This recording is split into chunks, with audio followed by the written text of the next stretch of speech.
the trend has been the third Wednesday of each month, such as today the 16th, and next month the 20th, etc.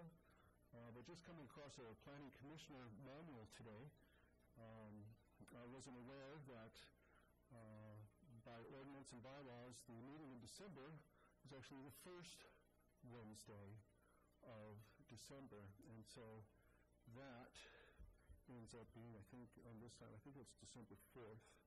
So I've written in the agenda on item number 2, all these days, January 16th, February 20, and ending on December 18th. The suggested calendar for the Planning Commission on the last date is December 4th. I guess they thought to clear things out before some of the high holiday season. And ironically, last year we ended up having a meeting on December 5th, just by a special meeting, so it kind of fits with the rhythm of work. I had thought that we would do nominations of the chair and the vice chair, but in the same yearbook I read and was familiar with today, it says we do that in February. So it's kind of awkward that maybe you can think about who, Vice Chair Rodriguez, you assumed the seat for Mr. Tagnazini, who is of ill health. So I believe the rotation and the custom is for you to take chair, but we don't know who would be nominated as vice chair. So let's think about that, and we'll be ready on Tuesday, on February 20, for signing a vice chair.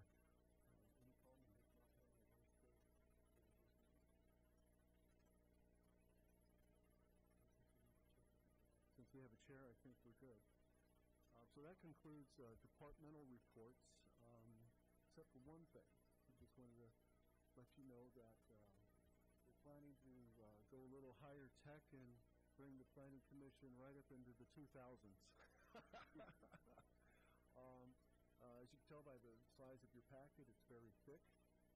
And what we've arranged here with the new commissioners, and we'll spread back to Commissioner Edlund as well as Commissioner Rodriguez, are county-assigned emails. So it would be convention of your name at cosb.us. We're going to provide you with an electronic tablet that you can use to download the files, different information, as well as maybe you only want your county emails coming in somewhere separate versus your business or your personal email. It'll be your own discretion whether you care to share your business or your personal email with the public, and how to use that, but we will have a public email for you to receive. And turn this on, but we'll take some baby steps here as we get into trends. But the hope is that you've got an electronic resource, you can download items, and whether you're traveling to the airport or somewhere else, you can take your packet and something this flat and this portable versus all the paper and binders and things like that. So whatever your comfort level is. And you have business cards on the way, you have new name placards, and it's going to be a great year. So that's what I have as a departmental report right now.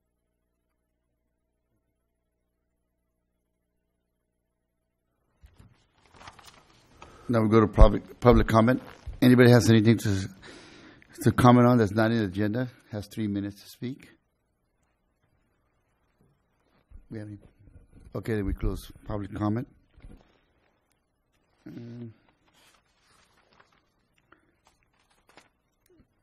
Adoption of the minutes, Valerie. We got 4 through 8. Any? I have no problems with the minutes. On any of them? So it's automatic. Make a motion. I move that the minutes be approved. Second. A second. All in favor? Aye. Aye. Okay, we go to item number 9. The Curls Minor Subdivision 1243-17. And Mr. Kelly, you're the one presenting it?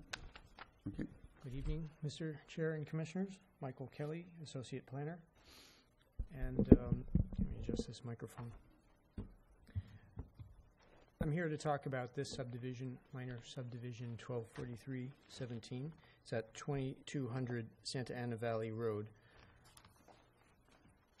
It's an application for a parcel map for 4-lot subdivision plus a remainder.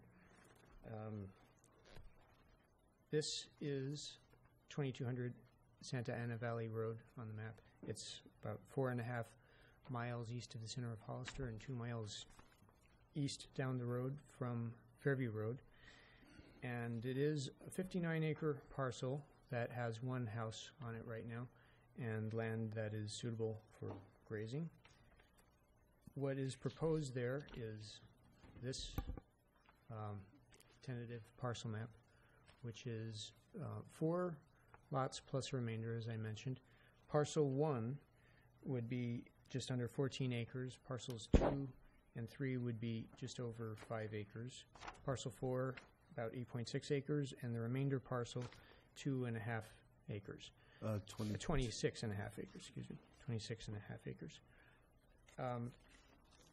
1 through 4 would be buildable. Actually, 4 is already built with the existing house on it. And the remainder is a different kind of category of lot that is just left alone as if it's not really part of the subdivision, and no improvements are required there. It's just set aside, and the rest of the lot is the subject of this subdivision. It would be accessed off Santa Ana Valley Road from a single access point that would follow the existing drive, and it would be brought up to a standard that's suitable to serve multiple built parcels. Drives would extend off that common access point to reach the different lots. There would also be water service that would be established for parcels 1, 2, and 3, and also would be available to the remainder parcel if anything is chosen to be done with that in the future, although not now.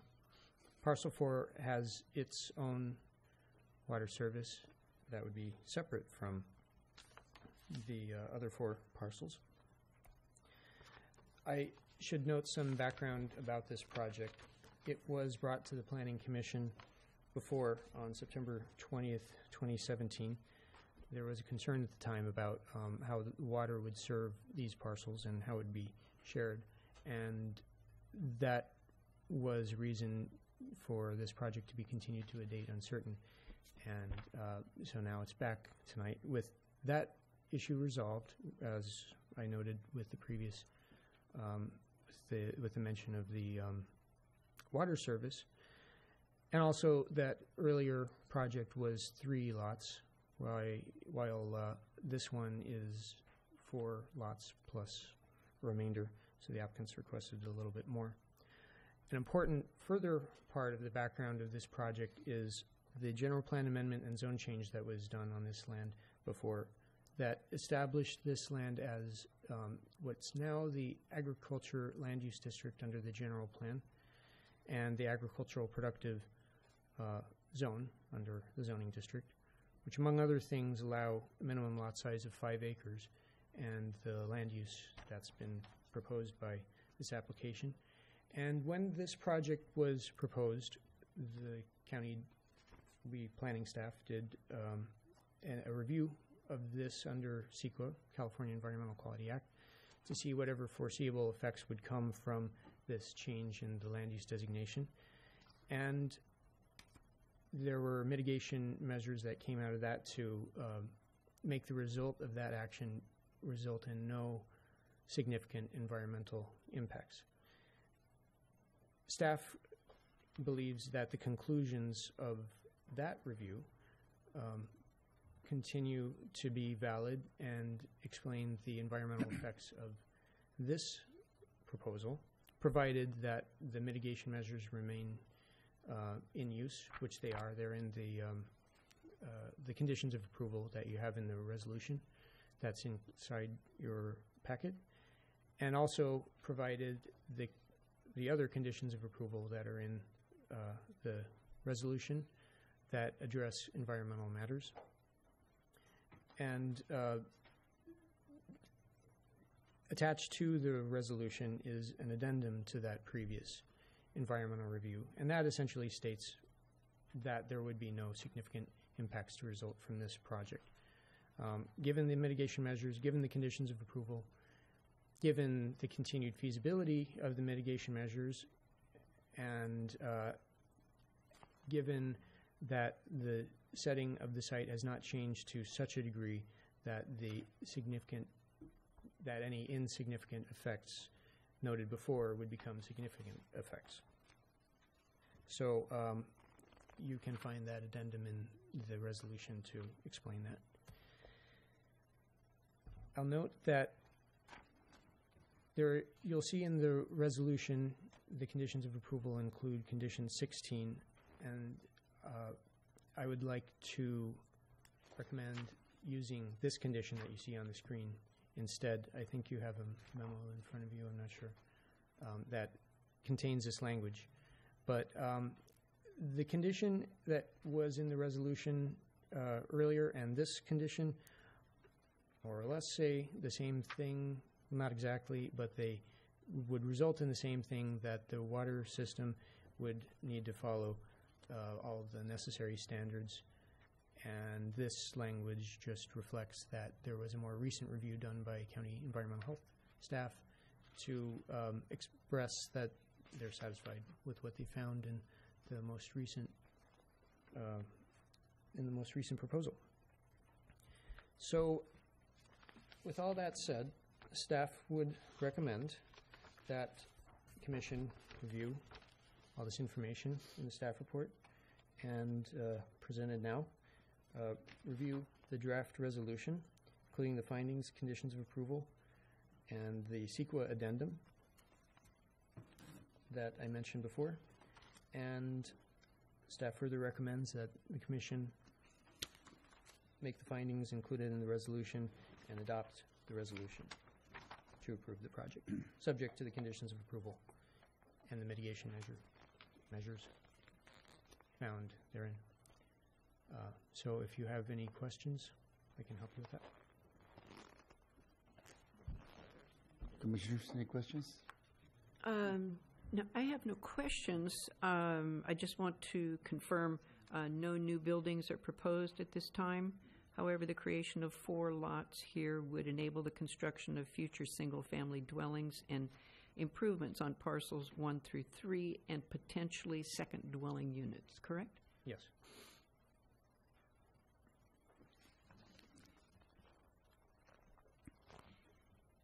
I have a question, Michael. Are they going to, from the last meeting, they were going to drill a new well for the new parcels? Did that get done?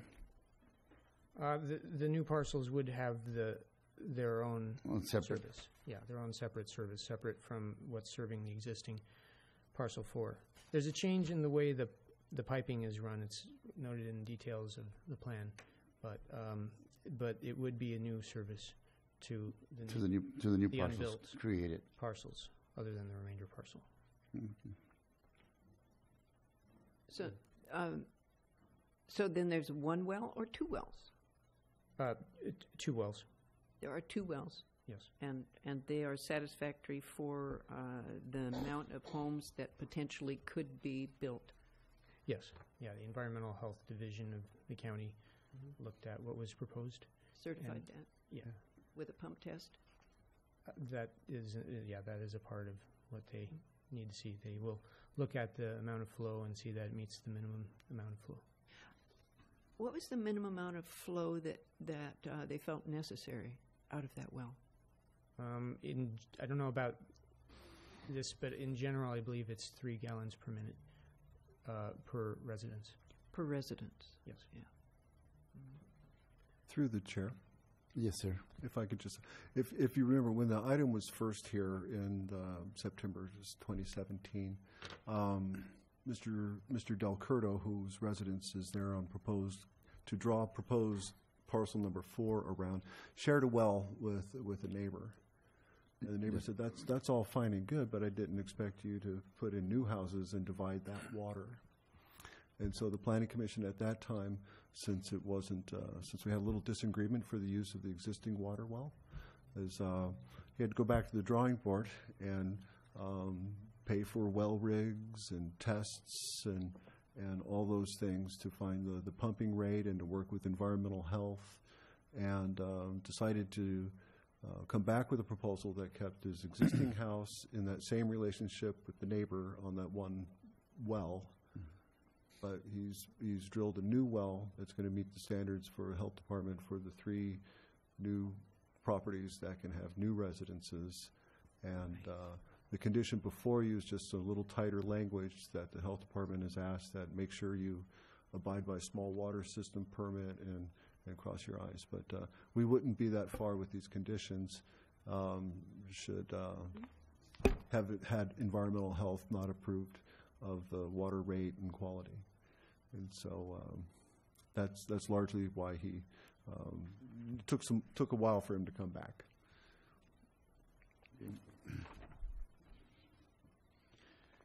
More questions? We have any speakers? No speakers? Okay, then we'll close. Well, we should open public comment. Any comment? No speakers, so we'll close it, and we'll discuss it among ourselves. Any questions for? Want to make a motion? I mean, there's no speaker cards. Yeah, I don't feel that there's any adverse effects noted. I would propose that the situation be passed. Okay. So through the chair, just a reminder, the clarifying language on number 16. And I don't know if we got quite a draft resolution in front of them that has the exact there is. language. Yes, there is. There's a draft There is? resolution. Resolution I also have number 2019 Dash X. X. You know, we've talked about the numbering on resolutions. So I do believe, this points out the language that's actually been clarified from what was in your packet, but aside in your materials in here is a fresh, tight resolution that includes this language. Well, actually, I believe what you have is you have the old resolution and a memo that has the changes, and I have a fresher resolution that is. Is that? Oh, okay. So he has it in his pocket for signature, but it's not That laid out has- in front of you. So the one that we have in front of us is the 2018 one. The one you have has, well, it has the prior language in condition 16. Gotcha. What you saw on the screen there is in what I have, It's in- and it's also in that memo there. We're good. Verify. Council. Yeah, go ahead. So, if you make a motion to adopt the resolution, just say with the amended condition of approval number 16. Very good. I move that the parcel number, is it 1243-7? For subdivision? Minor subdivision 1243. Okay, very good. Minor 17. subdivision MS 1243-17 be approved, subject to conditions of approval. And adding this. And the amendment. And adding the amendment. Do I get a second? I second. All in favor? Aye. Aye. Aye.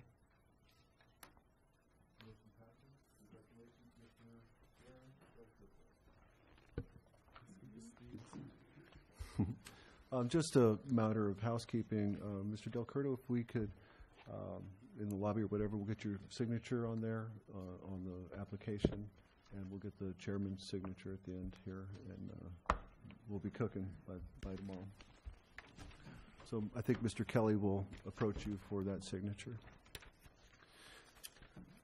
Okay, we move on to minor subdivision, 1828, and that's located in Los Víboras Road. Planner? Is that item number 10? Item number 10, yes. Minor subdivision, 180028. That's ordinance.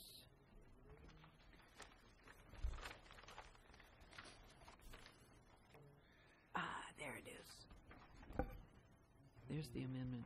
Kind of a thick packet this time around, isn't it? Yeah. Yeah, Looking forward to those iPads. okay. Good evening.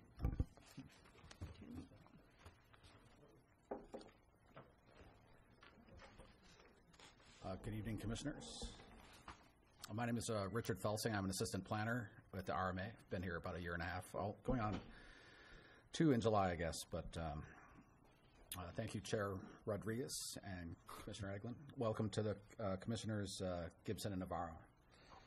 As we bring before you the Burdett Minor Subdivision, also known as PLN 180028, which is a proposal to split a, has it got it?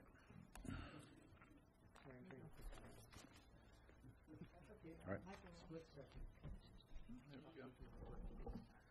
Which is a proposal to split a 41.02 acre parcel by the applicants, Mr. John Burdett and John and Christina Burdett, at 1271 Los Vibras Road.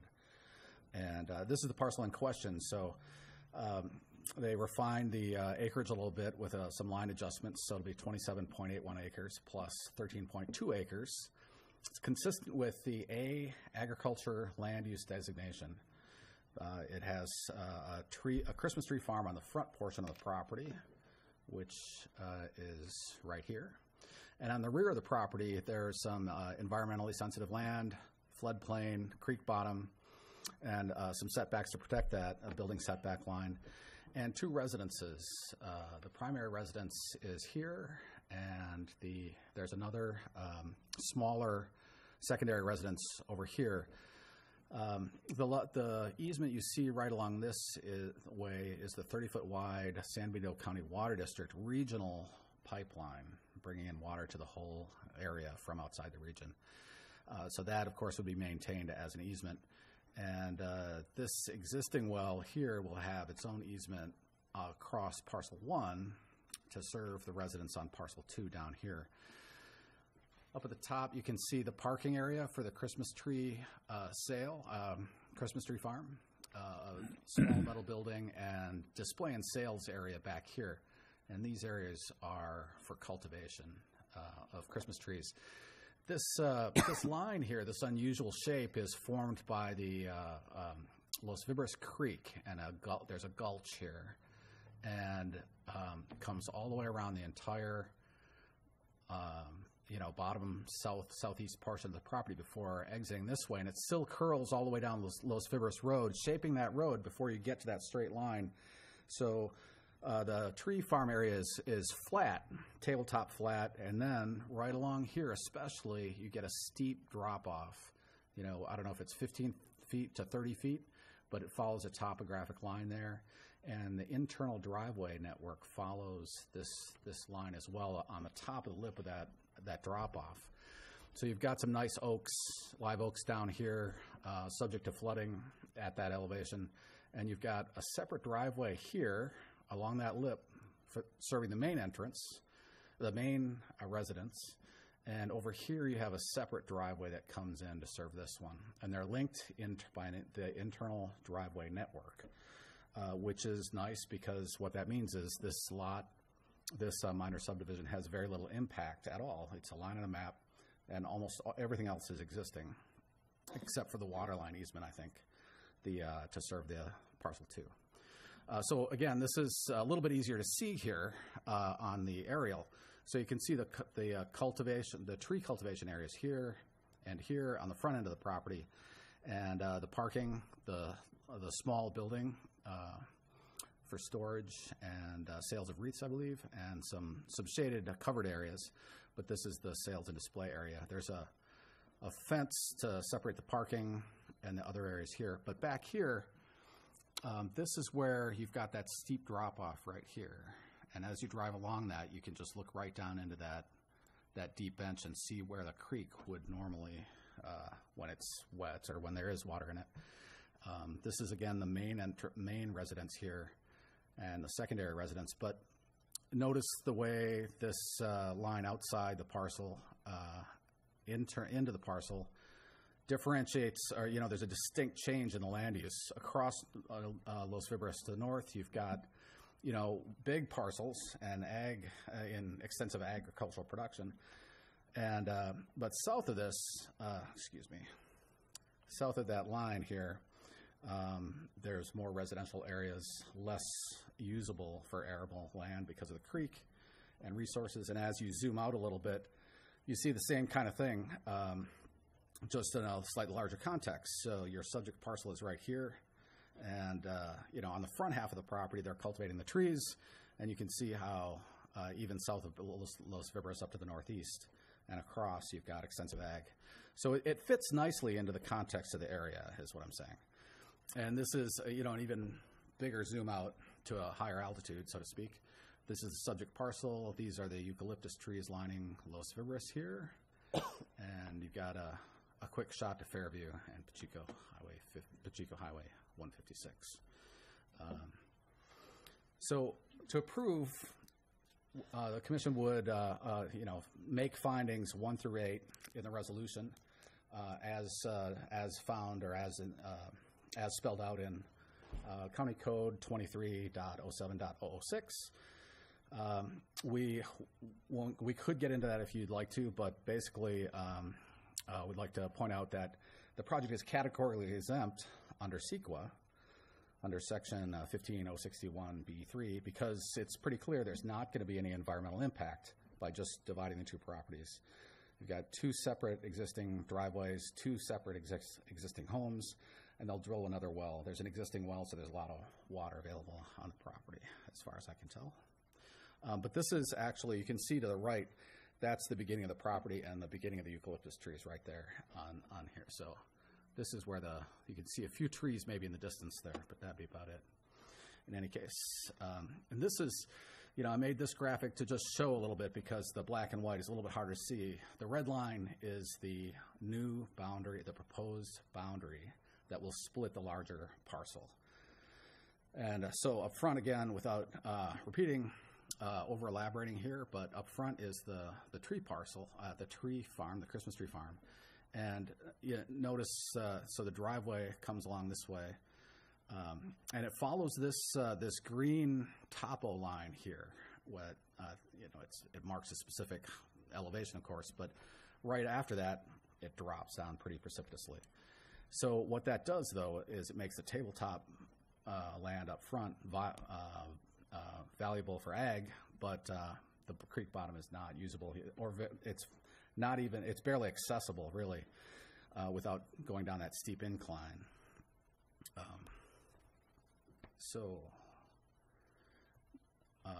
The shape of the parcel, though, since it reflects the shape of the creek and the shape of that terrain, that topography, constrains the applicant from, meeting, a little provision in county code here that requires subdivision lots to be as deep as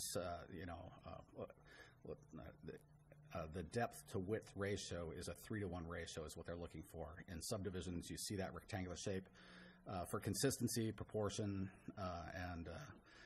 and predictability, really. But so they have this provision in the code that says the depth of lots shall not exceed that ratio, that 3-to-1 ratio.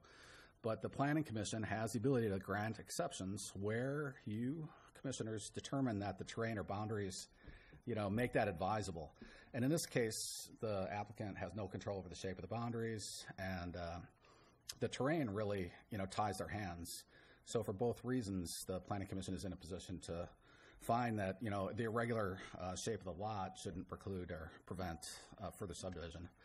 So, and here again, I guess the slide really repeats the same thing. You've got the steep drop-offs, and the drop-off does undulate along the creek, so it's shaped by the terrain. And this is just the same illustration, really. But finding 10 is something we want to make sure that we covered as well, of course. The general plan is a land use policy, LU-3.12, to ensure the continued agricultural viability of smaller parcels. when proposals are made to divide below the 40-acre level. And in this case, you know, the applicant is really hoping to divide, you know, the subject parcel to maintain their residence on one parcel, but their business on the other parcel. And what that does is that maintains the tree farm whole on the 28-acre parcel, the proposed parcel 2, I should say. And they use about, I think it's 21.45 acres for cultivation, parking, and display and sales areas, and the rest is internal driveway network used up by the internal driveways. The remaining parcel 3, the remaining parcel at 13, it's actually 13.2 acres. That is really down here in this area, right? So it's got a home site, some driveways, but a lot of it could never be farmed due to inaccessibility, small size, and really you're not going to farm on a creek bottom if you're wanting to get something done in the workday. So the one parcel will maintain the Christmas tree farm unchanged, and the second parcel was never farmable. That area was never really farmable. And it's also an upland area, so as pointed out, the 2 distinct areas of the parcel. And this just shows where the tree farm is located without reference to the division of land here. So findings 11 through 13 deal with new requirements by the state CAL FIRE and the Forest Fire Suppression Board, I think. I'm not quite getting that name correct, but essentially they adopted some requirements for subdivisions in the state of California, and we need to make the findings 11 through 13 to ensure that there is available fire protection service in these hot times, I guess. Now I went on a site visit with the fire chief and the fire inspector out to check out the lengthy internal driveways, and they found that both Los Vibras Road was accessible to their vehicles, but the internal driveways allow them to go in one driveway and out the other driveway, or circle back. They have many maneuverability. They really like the condition of the road, in other words. And the applicant has been very responsive installing a Knox box on their gate, so the fire department had quick access as needed. This is a little bit of a close-up on Los Vibras. I'm sorry for the angle, but it really displayed. The reason I kept this in, actually, is it does display both the road condition and the margin between there and the eucalyptus trees, and that was the best shot I had. Now, Public Works, the Resource Management Agency, really wants to present a new condition of approval, which I think you should have copies of. And we revised the copies of the resolution too. So if you turn to the back, number 19 is a deferred maintenance agreement. And so what that just requires, basically there is ordinance language that sort of ties our hands when a subdivision is made. Applicants are often required to, improve their frontage up to standard to, pull their fair share, essentially. But in this case, we've got a proposal that does not have an impact on the road. There's an existing house, 2 existing houses, existing roadways, no new development is proposed. And the only thing they're really doing is, I think they'll drill a new well and they'll verify the septic leach field sizes for the Department of Environmental Health, and that's already underway. They've inspected the septic systems, and they're going to locate them for DEH as well. But essentially, this would allow, at some point when further development occurs, then at that point, that could be the deferred maintenance agreement would kick in then. So there's some balance here. We're not requesting, anything because there's no really impact, but we don't want to be left out in the cold later. There is a little bit of a wrinkle to it, though, and that is that in 1998, there was a subdivision that created those parcels and the ones across the road as well, and it basically, during that subdivision, they dedicated, 60 feet of right-of-way. So the county has an easement for the road, the full length of it.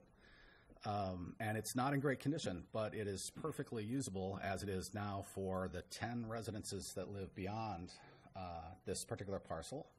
And it functions perfectly well for the Christmas tree sales because that impact is not going to harm a road that's already in tough shape. This is perfectly normal in a rural area, in many rural areas, for example. But so, you know, in a way, the condition of the road and the tightness of the trees act as kind of like a natural traffic calming mechanism that many cities like Amsterdam, New York City would love to kind of have. Because I stood in the road in the dark the day before Thanksgiving and watched people drive very, very slowly around me, you know, and around the car. So, you know, it really does slow traffic. But at the same time, the ordinance kind of ties our hands again. But the wrinkle that I'm kind of pointing out with this graphic is, you know, I went out and I measured, you know, the Wednesday before Thanksgiving and like about 7 or 8 at night. And so, you know, to the very base, to the very, you know, trunk of the trees, it's about 20 feet wide in a 60-foot right-of-way that the county has the easement to. You know, the 18 feet is where there's no more roots doing this kind of thing, so you've got a little edge area there. And then there might be maybe 14 to 16 feet of pavement, broken pavement mixed with dirt. And that's not a criticism, it's just the way the road is. But so that's no fault of anybody or anything like that. But what I did want to point out is that when this maintenance agreement eventually kicks in, regardless of who's the owner of the property at that point, the requirement to improve half of the road would go from the center line to the property owner on that frontage, the full length of that road, right? Or the full length of their frontage. But what it would also do, and the perspective, because it's a perspective shot, the lines don't quite line up the way they might ideally, right, in this graphic. But it would, if you ask for 12 feet of pavement from the center line to the property, you're going to end up taking out a couple, basically the whole row, I would say, of eucalyptus trees, because basically, I think to do the work, you'd have to remove them, really. So that's just to say that, you know, I think Caltrans is moving away from eucalyptus trees because they're non-native and they are hazardous in many respects. So this is where the provision by which we can defer said improvements through a deferred maintenance agreement. And it's providing some justification that the Planning Commission can find the particular circumstances of the subdivision, the said finding that the improvements are not necessary, not desirable, or that there are alternatives, et cetera. So there's some basis for your finding that you could defer that under condition of approval number 19. And so our recommendation is essentially to approve minor subdivision PLN 180028 with the draft notice of approval, findings, and standard and special conditions of approval consistent with the general plan and zoning ordinances. And I'd be happy to take any questions. Just to clarify, that language on the modified 19 is before you, and behind it is a clean resolution that has that 19 wrapped into it. That's good. And so that represents the final form, should that be included in your motion. Just to clarify, with all the discussion about the deferred, I mean, it is within your purview if you say, no, it's not appropriate for deferred maintenance at this point. Staff believes it is, because to require those improvements would really change the character of the whole neighborhood, when really it's just a sales and ownership line that's going on maps and ownership. You're not really going to see a physical change in the field. So, thank you. Thank you. Any speaker cards? None? Okay, we close the public meeting. Discussion? Excuse me, through the chair, I mean, I know you said you didn't have any speaker cards, but maybe just did anybody here not know about speaker cards and maybe want to speak to the matter? Oh, she didn't know about them, huh?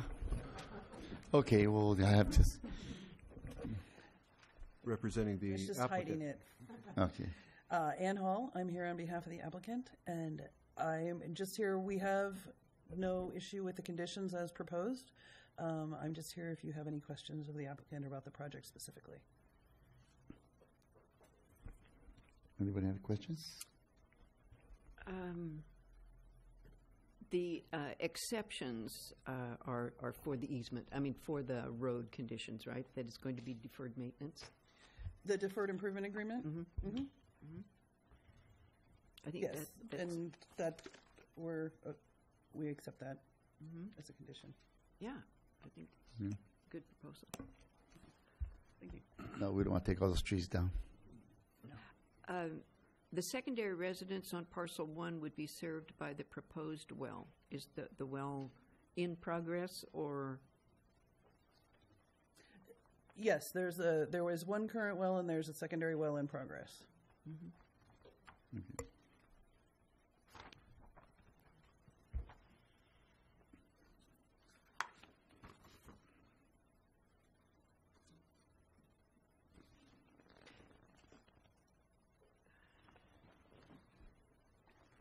Any questions? Now, we'll close it. There's no more speakers. Commissioners? No questions. No questions? Pardo, someone want to make a motion? Yeah. I motion to approve subdivision PLN 180038. I second. Second. All in favor? Aye. Aye. Who's the second? I'm sorry. Oh. Thank you. Mr. Gibson. Thank you. Motion approved. Thank you very much. Mr. Bordet, if you would meet Mr. Kelly, or excuse me, meet Mr. Rich Felsing. He'll have you sign the acceptance of the conditions of approval, and we'll get the chair's signature following the meeting. Thank you.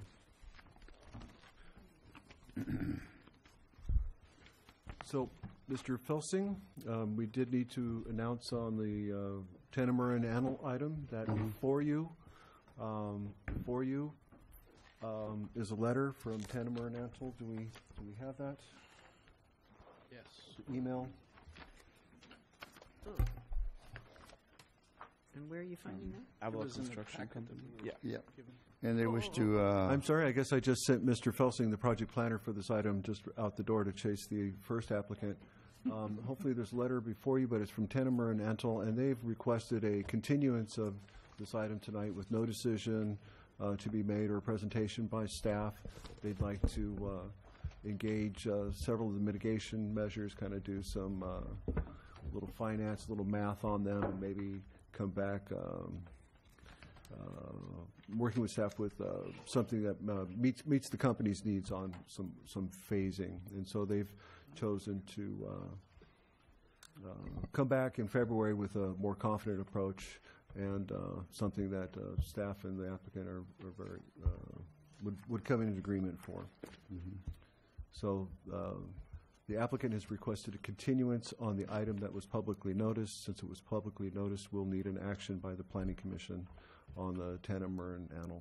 The recommendation is for continuance to February 20. we'll get a motion to continue it. I'll make a motion to continue the item. Second. Second. All in favor? Aye. Aye.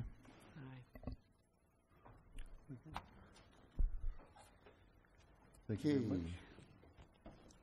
Discussion on number 12, the 2035 for the C3 Regional Commercial Zoning District. Thank you, Mr. Chair and members of the Commission. Welcome to the new members of the Commission. My name is Darrell Boyd. I'm the project planner for this particular project. Tonight, this is the second status report. The item, as discussed in the staff report in your packet, was here back in October. There were a number of public speakers and some good comments that were made, and so we're bringing it back tonight to provide a status update and then also to give an opportunity for the new commissioners to get familiar with the project. So in terms of the purpose for tonight, it's important to note, again, this is all stated in the staff report, that the 2035 general plan, when it was adopted, actually identified commercial regional nodes in the general plan and also adopted some policies to go along with that. Our current effort is to actually implement that general plan designation and those policies, and so that's really what our task is. And tonight, this is just one more step in our due diligence to solicit early input, especially from the commission. We want to make sure that we shape the new zoning code in such a way that when we bring it back formally, that we don't get a lot of questions from the commission or the public about why did you do this, why didn't you do that sort of thing. So we're still in somewhat early phases in that regard in our due diligence. So this is not, consider this a study session if you want another way to think about it. So it's intended to be interactive with you. And when we get to the second part of the presentation with Richard James from EMC, he'll have some questions for you guys to weigh in on if you feel the need. So next slide. So I don't want to steal Tavin left the room. I didn't want to steal Tavin's thunder because this slide's starting to get into what he wants to talk about in February. But I thought in terms of trying to help, especially new commissioners, understand where we're at, I thought that this graphic was perhaps helpful. And so what the 2035 general plan is here, and the general plan is, think of it as the Constitution. It's sort of the basis, the foundation for pretty much for land use and lots of other things that the county does. And so we've got the general plan that we're trying to implement. What we're doing is we're creating a new zoning district that would implement that general plan designation. This project does not get into the details of a specific development proposal. So basically, we're just going to change the colors on the zoning map to a different color, probably some color, some shade of red to be commercial. But as a part of creating the new zoning district, the new C3 district, it will speak to a lot of the details, for like when's a conditional use permit required and things like that. And so I just wanted to use this slide to give you some context for where we are or where we're not, because usually at this stage there's a bit of a confusion about what it is that we're actually doing. So we're coming up with a new zoning district. We're not looking at specific development projects at this point, but we'll have guidance for how they should come in and what the process would be. This is from the general plan. This is the adopted land use diagram, figure 3-2. You'll note that there's these 4 red dots over here along 101. Those are the commercial regional nodes, except that this map is actually an error, and we'll fix it as a part of this process, is that the node here was not actually included in the final council action. So there's really only 3 commercial nodes on the land use diagram.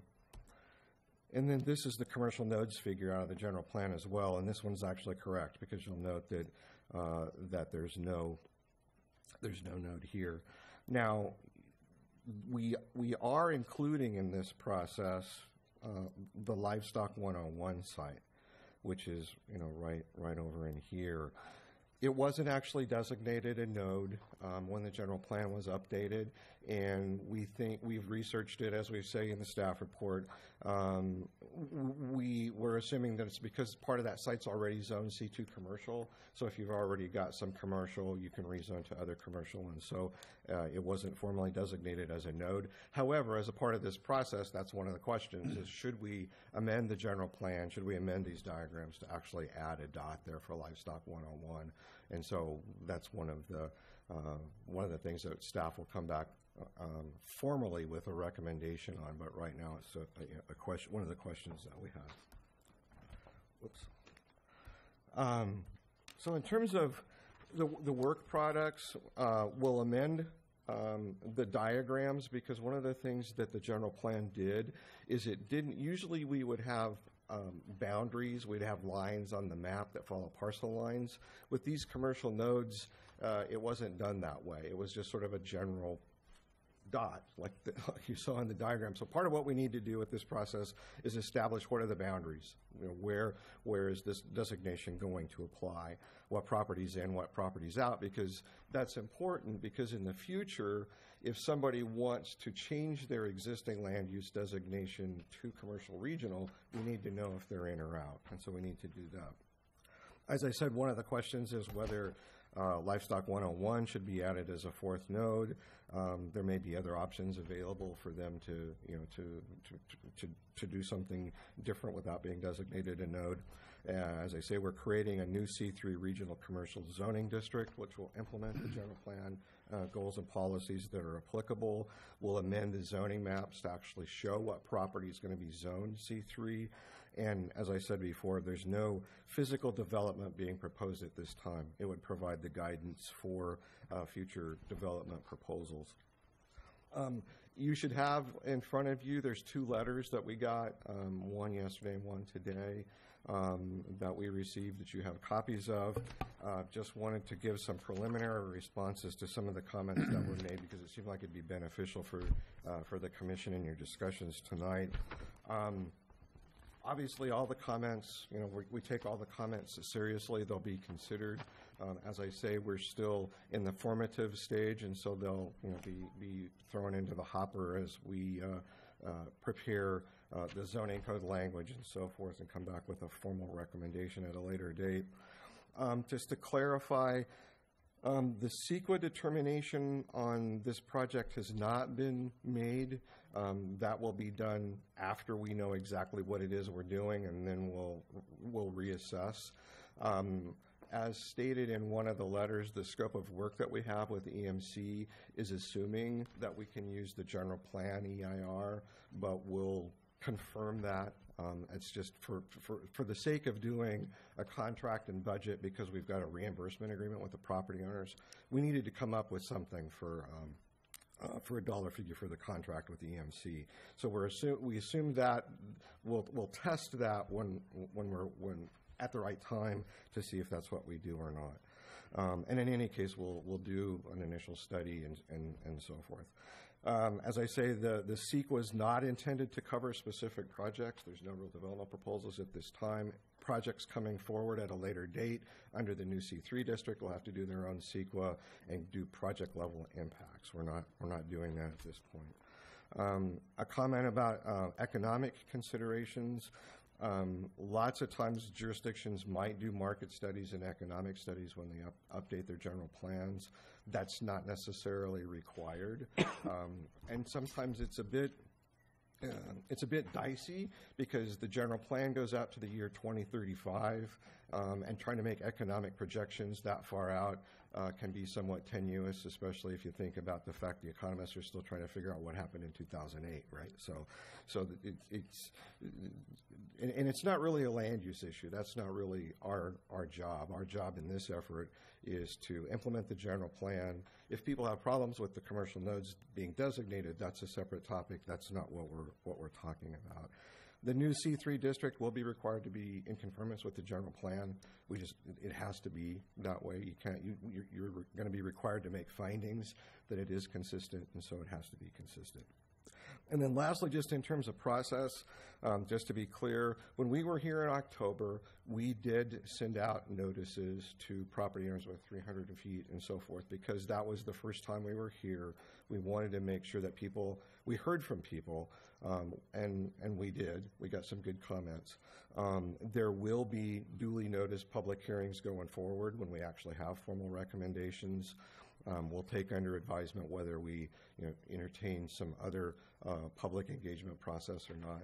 Obviously, there's costs involved in that and so forth, but we'll see. Because I think, at least speaking for myself, I was a bit surprised with the number of people who had comments and had concerns, legitimate concerns that need to be addressed. So we clearly are wanting to make sure the public is engaged and has an opportunity to understand. We may agree to disagree, but people need to at least understand what we're doing or what we're not doing.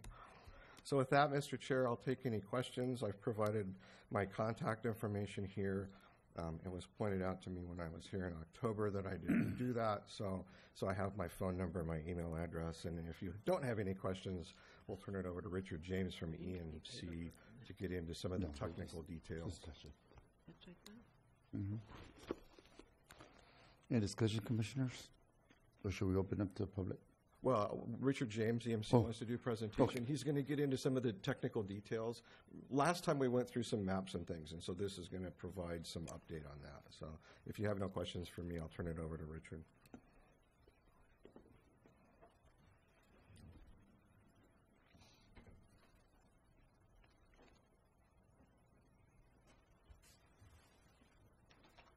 Take it away, Richard.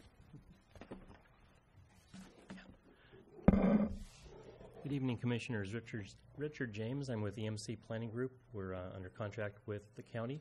This is staff for this project.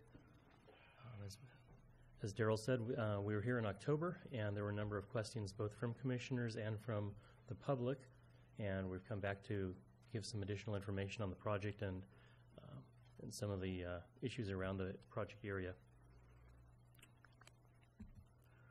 So one of the requests was to provide topographic maps. I believe you have printouts of these.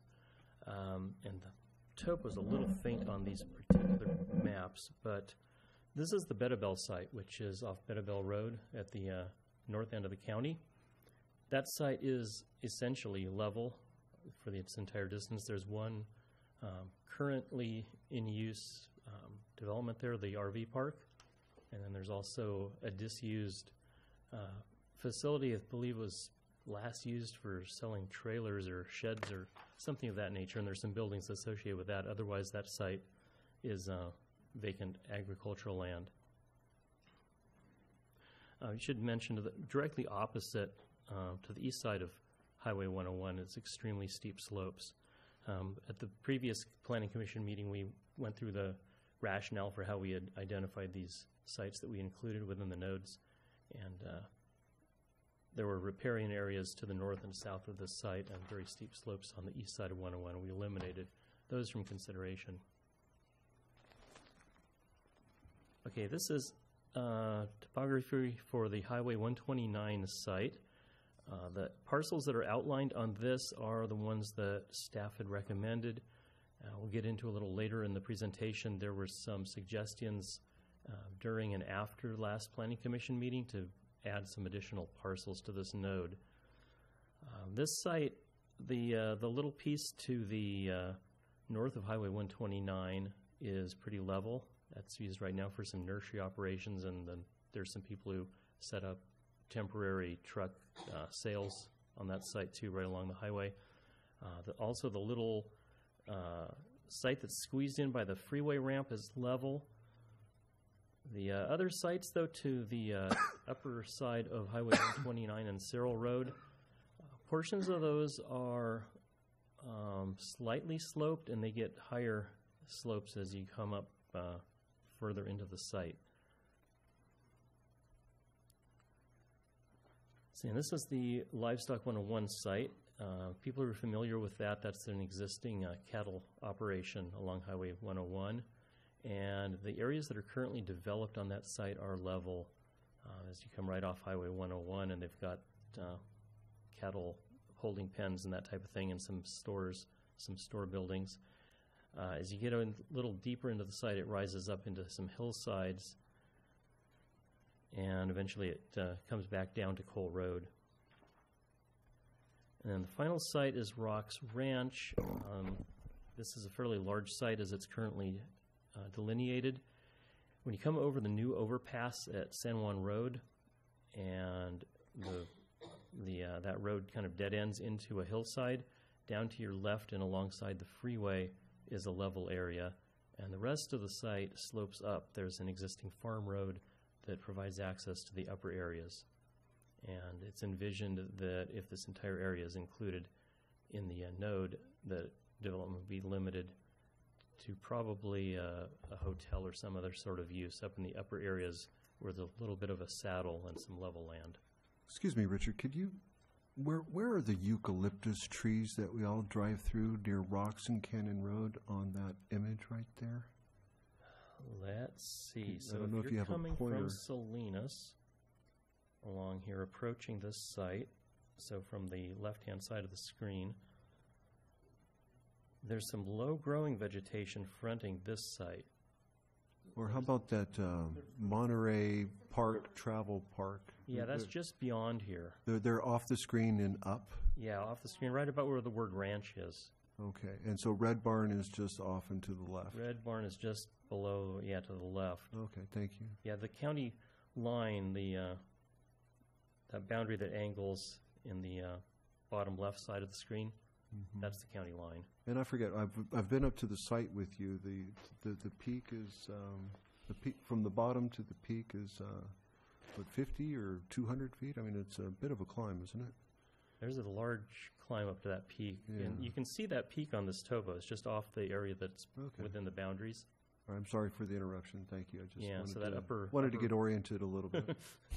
Yeah, the Rocks Ranch site is quite large. This is a piece of the overall Rocks Ranch. So traffic was brought up as an issue, particularly traffic on Cole Road by the Livestock 101 site. So this map shows the 3 highways that are in the region. So 101, of course, coming through all the way through. 156 headed in here towards Hollister, and then 129 at the top right hand of the screen heading towards Watsonville through the canyon.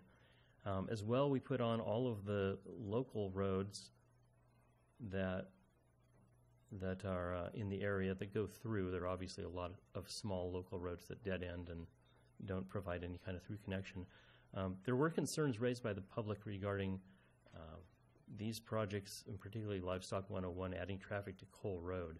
So we've kind of analyzed Livestock 101 a little more than the others, in that the only way to get into Livestock 101 is from the north. So if you're coming from Gilroy southbound towards Salinas, you make a right-hand turn into their driveway, and the only way out of there at this point is a right turn out, again headed back towards Salinas.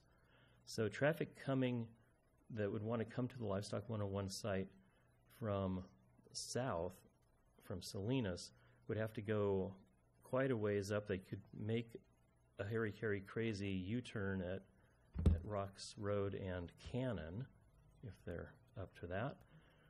They can pull off at 156, but there's no easy way to get from 156 back turned around to southbound 101. And that pretty much brings you to Highway 129, where you can make a off-ramp turn and then back around and get back southbound to 101. Not quite such a problem if you, say, came from Gilroy to Livestock 101, turned in and want to go back to Gilroy. You can pull onto the freeway, get right off at San Juan Road, cut across, and on to northbound 101. But if you are attempting to reach the site from the Salinas direction or Prunedale, you have quite a bit of a detour to get back to their driveway. Now, they have a second driveway on Cole Road, and that was a bit of a concern for the public. So we looked at that, and it looked like the only traffic operation that would be required to get people into the Livestock 101 site would be get off San Juan Road, make your right on Cole, and into their driveway, which is located before you come to any of the buildings and houses that are right close to Cole Road. So we're considering potentially a limit on ingress only for that driveway to give an option for northbound traffic to get into that site and not allow any outbound traffic onto Cole Road. So that's a tentative solution we've looked at for that issue. So highway level of service was also brought up. The general plan EIR looked at what the level of service would be for flow on the freeway. Tonight it looked really good. Last night I happened to be headed to San Juan Bautista, and 101 headed south was in really bad shape. But these are typical average level of service based on traffic engineer analysis. And this is the 2035 general plan build-out estimate with no improvements made. So this is the unmitigated condition. And as you can see, all of these are at LOSC or LOSD on all the state highways. and that's within the Caltrans accepted level of service range. Water supply was also an issue. As everybody knows, water supply is always an issue. So we have provided, per request of the Commission, a map here of the groundwater basins. In purple is the Pajaro Valley groundwater basin, and in the aqua color is the Gilroy-Hollister groundwater basin, and the 4 different node boundary areas are shown in the black hatching. So as you can see, all of the sites are within a groundwater basin. There are some areas, of course, up in hills that aren't within groundwater basins, but all of these happen to be. You can see Rocks Ranch and livestock in the Pajaro Valley, and then as you get up towards Highway 129 and Betabel, those are in the Gilroy-Hollister Valley. So we looked a little deeper at water supply groundwater levels, which fluctuate over time. In your upper left is Pajaro Valley groundwater basin, and you can see those topo lines that are on there. The ones that are in the orange color are below sea level. The ones that are blue are above sea level. And I circled out one area that's nearest to the southern node sites. Groundwater in that area has declined significantly between 1998 and 2012. If you look at a 1998 water topo map, all that area is in blue as above sea level. And in the intervening time, that area has dropped to below sea level due to groundwater extraction. And potentially also, rainfall levels over time affect groundwater levels as well. And then if you look on the right-hand side, that's the San Juan subbasin of the Hollister Basin. And the groundwater levels are sitting around 140 or so above sea level. So those groundwater levels are in pretty good shape. And then at the bottom is a chart, and that is illustrating the various subbasins in the Hollister San Juan area.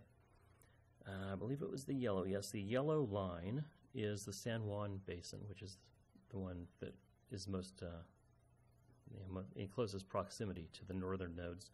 And as you can see, it is currently higher than it was historically back in the 70s. And about 1978, the Central Valley Project started delivering water to that area, and that's where you see a climb in groundwater elevations.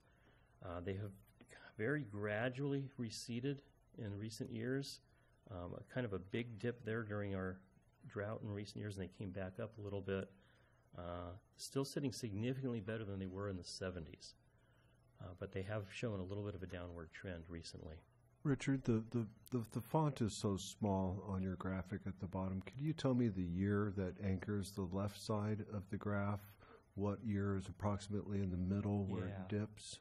And what year is at the right? Okay, so the first year on that chart is 1976. That's on the left side. The middle, where you see a jump, is about 1996, which is some number of years after the Central Valley Project started delivering water. And that was we had, El Niños in 97 and 98? That's where everything flooded? Yeah, I think that was the year that we had major floods. And is that the rise in the middle, that purple one? Mm-hmm. Right about that year? Yeah, that rises in about 95, 96. Okay. Now, how about horizontally? Is one of those crossbars zero sea level? Yeah, 0 is at the bottom. That's at sea level. It anchors the chart at the very bottom? Yeah, 0 is the bottom line. So that's at sea level. And then the top line is 350 feet above sea level. 350. And are the blue lines on that graph the same kind of blue lines that we're seeing upper left and upper right? And the purple is the same purple? No. The blue one that runs along at 350 up at the top of that chart, that is the Tres Pinos subbasin. So pretty far inland and has a pretty high water level. Okay, so not necessarily this neighborhood and the purple one? The purple one, It's small. that's Hollister West. The yellow one, as I said, is San Juan. So that's the San Juan Valley that heads Hollister out to San Juan Bautista. And Okay, Highway so the 101. yellow one represents that rough neighborhood on the aerial graphic to the right. yeah. Okay. And then just for everybody's information, I did Trace Pinos. The green one is Hollister East. Hollister East. Okay. So we don't necessarily have a graphic for where your circled area is on the upper left. No, we don't have a chart for the Pajaro Valley But one. you shared data that it's been severely drawn down. It's been drawn down, though. Yeah, I didn't locate a chart like this one for the San Juan Basin. Thank you for clarifying that for me. It's just so small I couldn't get a grasp of what Yeah. you're trying to share. These were kind of stolen out of PDF reports. They didn't necessarily display too well. Thank you. Okay, and a couple of maps that show seawater intrusion. The one on the left is the Pajaro Valley Pajaro Valley Basin seawater intrusion. So it comes in a short ways. Both Pajaro Valley and Salinas, the Monterey County Water Management Agency, have implemented programs with recycled water and infiltration basins and so on to try to slow down seawater intrusion. As you can kind of see by how the newer dates, which are at the leading edge of the intrusion area, are thinner bands. Their programs have been at least slowing the advance of seawater intrusion, not necessarily stopping it entirely. But as you can see, comes in a little bit it comes in towards the Elkhorn Slough there on the Pajaro Valley seawater intrusion. Do you have a mouse? I do. Could you help me here? I'd like to see major cities, major towns, just so I know where we're at. Okay, so this one, is that mouse showing up? Yep. Yeah, the mouse Okay. is showing. Okay, that's Las Lomas. This is Aromas right here. And our southern nodes and northern nodes are about there and there. Okay, and then While they're I should explain that while they're inside the Pajaro Valley Basin, they're outside of the Pajaro Valley Water Management Agency boundaries. And this map shows the agency boundaries, not the actual groundwater basin. Okay, and then I'm trying to read the color bands on the left image. So Okay. you have purple, Color yellow, bands and red, and you have different years. Yeah, there. those may be hard for me to read too. Let me see.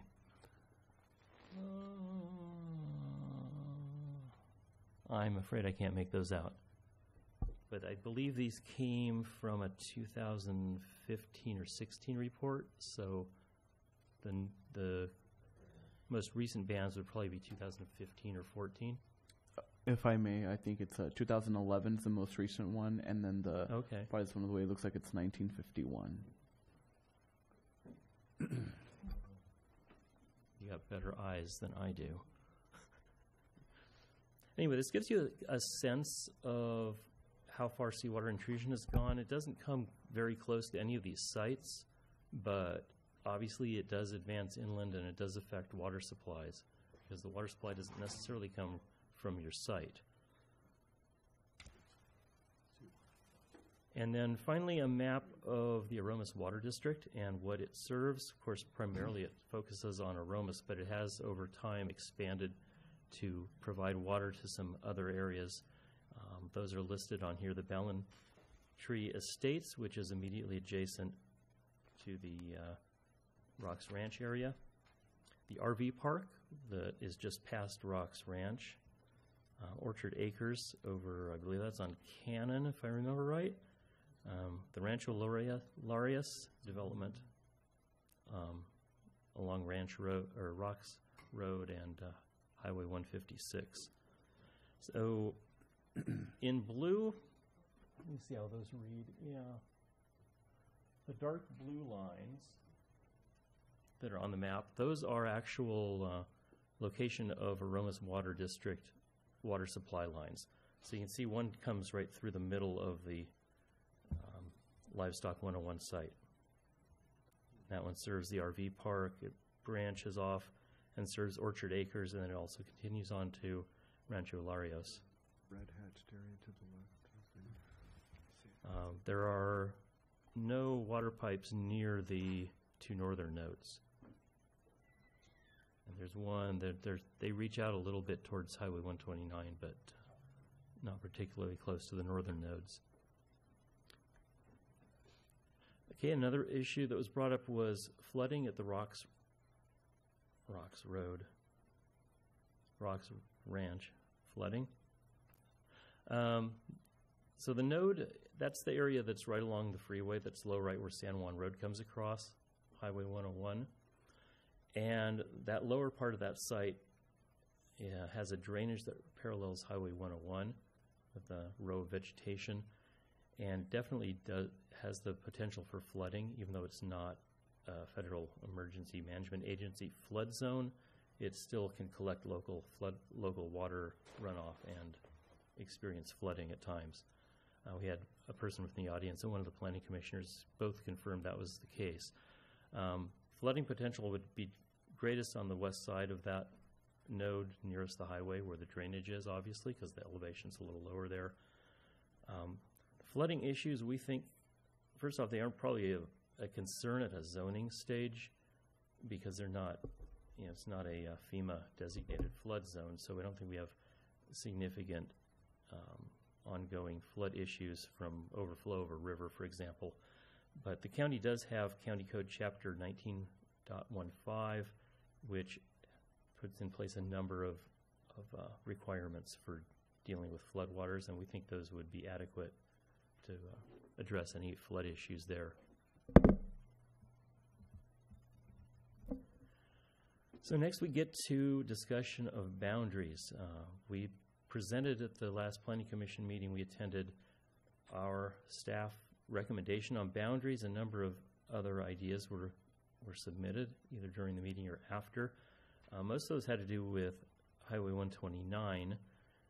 So this is the parcel that's north of Highway 129, and it is 180 some acres altogether.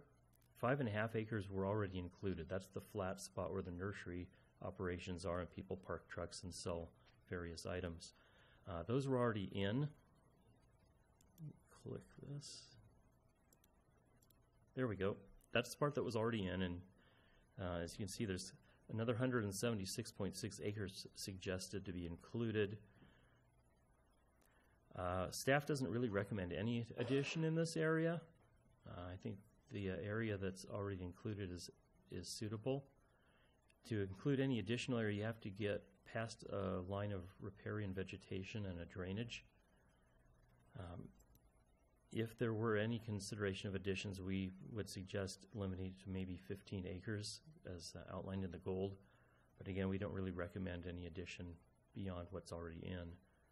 A couple of reasons besides the access over riparian area. Those areas are either prime agricultural land or they're in a flood zone, or they could be both. And there's already quite a bit of land included in this 129 node to start with. And additional to that, the Bedobel node is just immediately to the north, and one of the general plan policies specifically states that we should be avoiding strip-type commercial development with these nodes and instead focus on a concentrated development. But we do want input from the Commission as far as any of these suggested additions and what your opinions are on them.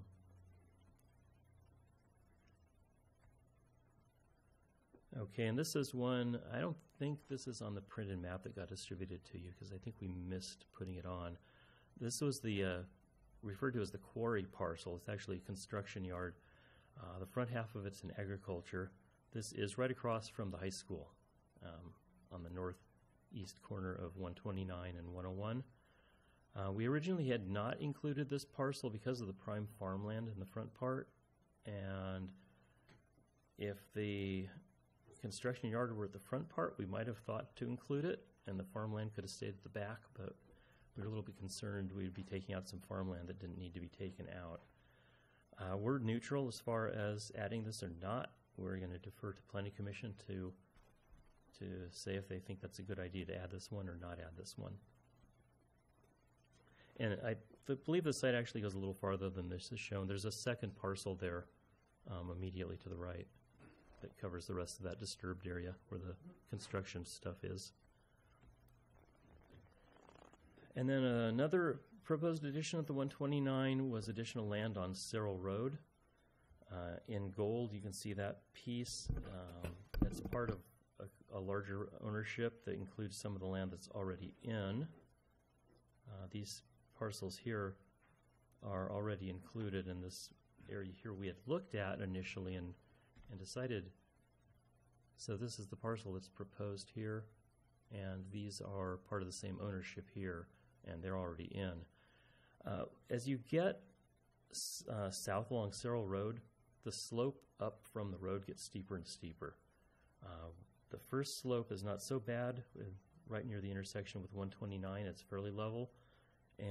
But as you go farther south, there's a large tree there in the middle of that open area, and we drew that as the boundary because beyond that the slopes just got more and more steep and it seemed less and less suitable for commercial development.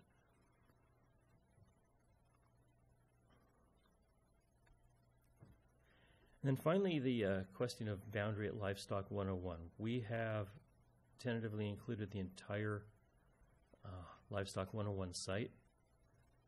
Currently, it's developed with some commercial uses that are in the core, a store and some various cattle operations. As you get farther back here, there's a valley that extends back in towards these trees, and there's some horse facilities and so on back there. And then a number of houses scattered, particularly in the upper parts of that site. The rest of this, let's see if I can get the zoning. There we go. Approximately that portion of the site is currently zoned C2, and that's the zoning under which the current operations exist. The rest of the site is zoned residential, and so it has houses on it. And the question is, do we keep a C2 zoning, or we could change the C2 zoning that exists to a C3 zoning, or we could extend the C3 zoning to the entire site. Now, the advantage to the C3 zoning is that we're currently developing a code to regulate development, and we can be pretty specific in that code as to what you can do and how many square feet you can build and what it looks like. So there's a little question there for the Planning Commission to weigh, in that would it be best just to keep commercial development right where it is, under the current zoning, under a new zoning, or expand the zoning and then implement some regulations that dictate what can and can't happen in various parts of the site. So the Livestock 101 status, it has been included as one of our nodes. There are 3 officially on the map, as Darrell pointed out. However, we went back through and investigated what the Planning Commission and Board of Supervisors had discussed, and there was no mistake made particularly at the Board of Supervisors. They simply did not include it. One theory is that because it was already zoned C2 and already commercial on the general plan, that they just kept it and didn't feel it was necessary to add a node there. But in any case, they didn't take any action to put a node in that place. So if we wanted to bring the Livestock 101 in as a node and make it a C3 zoning, ideally we would process then a general plan amendment so that we had complete consistency between the general plan and the zoning as far as the commercial node.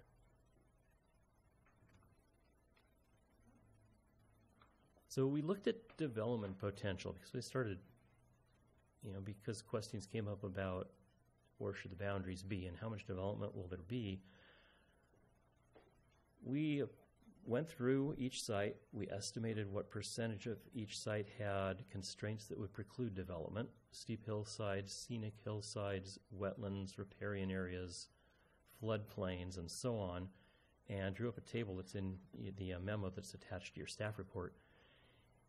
And we came up with a pretty large amount of potential development. Over 2 million square feet of development would fit within these boundaries that have been drawn, even when you count out the constraints that preclude development.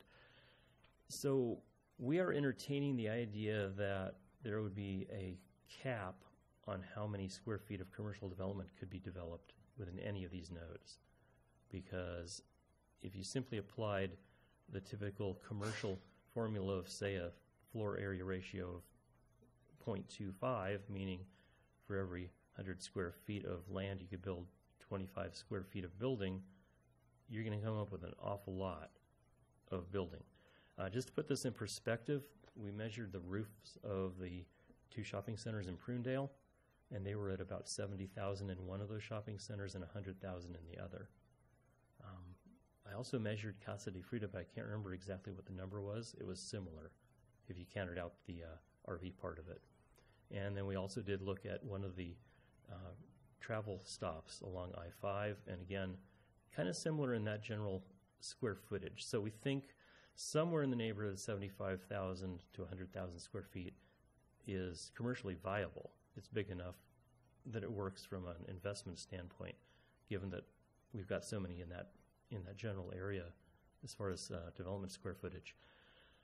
So as a starting point to discussions, we're suggesting a maximum of somewhere between 75 and 100,000 square feet per node, and perhaps a separate maximum for overnight accommodations. So you could put in, X amount of retail, plus you could have a hotel with X number of rooms.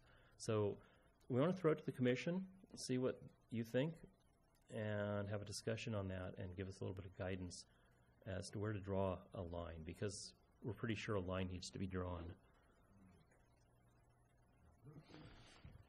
Commissioners, any questions? Not this time. Valerie? Okay. Yeah, not at this time, thank you. No. Okay, another question that came up at Planning Commission was the approval process. We've laid out a number of options. The land uses had been laid out and presented to Commission in 3 groupings. Some were real basic things like a fruit stand, that uses of that sort that are pretty much minor, and a lot of them are already in existence. And then we had another level of uses that required a more stringent approval process, and then some that were conditional uses. The commission was a little concerned that they wouldn't have enough say the way we had laid them out. So we went back and rethought it, and we're laying out 3 options now. One would be that there would be administrative permits and conditional use permits, the administrative being processed by staff. Option 2 is have administrative design review and conditional use permits. And the difference between a design review and a conditional use being that for a design review permit, Planning Commission would have purview over design elements, but not over the use itself. With a conditional use permit, Planning Commission would have purview over the entire project. So there's a distinction there. And then the third is similar to option 2, except that the first conditional use permit that came in would have to include a master development plan, and that would give an overall program to the node that Planning Commission would sign off on before further development permits came in.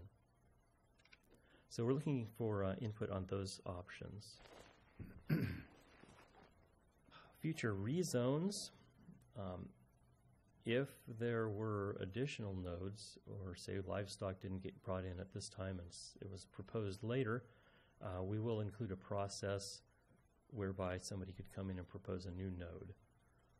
I think the general plan specifically excludes 156. There aren't a whole lot of other node opportunities out there on Highway 101, but we felt there should be some kind of a process so that at some time in the future somebody wanted to rezone another area to C3, that process would exist. Scenic views, the general plan policy that authorizes these commercial nodes makes it very clear that scenic views are a very important part of it. The county already has a number of scenic corridors identified, and Code Chapter 25.15 includes protections for the scenic corridors measured at a certain distance of, it's usually in the neighborhood of 300 to 400 feet, I think, depending on the highway, from the edge of the highway. Out into the site has to be considered for scenic qualities. The C3 code will establish additional scenic protections. We envision that the scenic protections in the C3 code will be much more strict than what's already in the county code. Cultural resources, there is that peak right there by Rocks Ranch. Pinacate Peak. It's outside of the Rocks Ranch boundary that we've drawn at this point. But someone in the audience had suggested that it was a sacred site to the Native Americans. So on the basis of that, we contacted the Native American Heritage Commission and asked for a sacred lands file search. They don't actually send us the answer. They say, yes, there is something, and they referred to the tribes. And so we have contacted the tribes, and the Alma Mutsun has responded and said they are interested in discussions on these sites. So we don't know any specific information, but we do know that one of the tribes is interested in discussing the sites and the potential for cultural or sacred resources. Drainage and water quality. So the northern nodes drain directly west via the Pajaro River and into Monterey Bay. The southern nodes drain south on Caneros Creek. It somehow snakes its way through, even though you go over that big hill there at Aromas. Caneros Creek kind of bypasses that hill apparently and flows around, because I did trace it from Elkhorn Slough, and it does go all the way to the Livestock 101 and Rocks Ranch sites. All the development within any of the nodes is subject to the requirements of the Central Coast Water Quality Control Board, and they have some fairly standard and strict requirements regarding construction and operations as far as how drainage water is captured and cleaned before it flows off site. So we think that would be adequate to address any water quality issues. Noise and light pollution. The general plan has established a standard for noise levels, 65 CNL, which is community noise equivalency level. The traffic noise existing on Highway 101 exceeds that beyond the right-of-way of Highway 101. So if you had a house that was close to 101, your house would be in excess of the acceptable standard. However, the projects that would be developed within these C3 zones, we don't anticipate will generate a lot of new traffic, and an incremental increase in traffic doesn't have a very large effect on noise when you're talking about 60 or 70,000 existing trips on the highways. And most of the trips we think would be bypass trips that are already on 101 and would be stopping off for convenience. And same with light pollution. The county has 3 different light zones. Those are in place to protect Fremont Peak and Pinnacles. And the commercial node sites that we're looking at are in Zone 2. We are considering that we would apply the more strict Zone 1 standards to these commercial sites.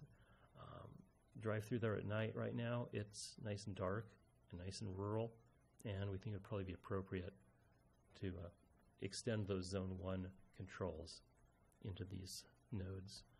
So just a recap of what we'd like some direction on tonight. Inclusion of the Livestock 101 node or not.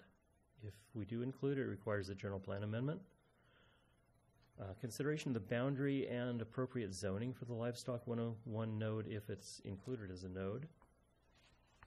Boundary of the Highway 129 node, that's basically saying yes or no to the 3 proposed extensions to what we'd already mapped.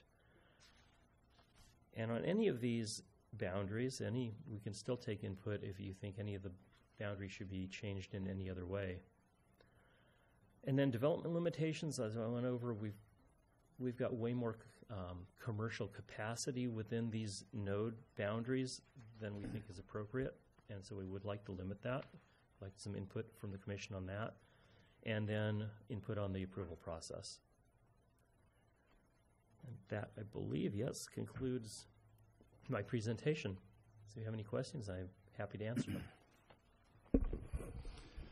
Commissioners, any questions? Or No, you bring up some very good points. It's well done. Thank you.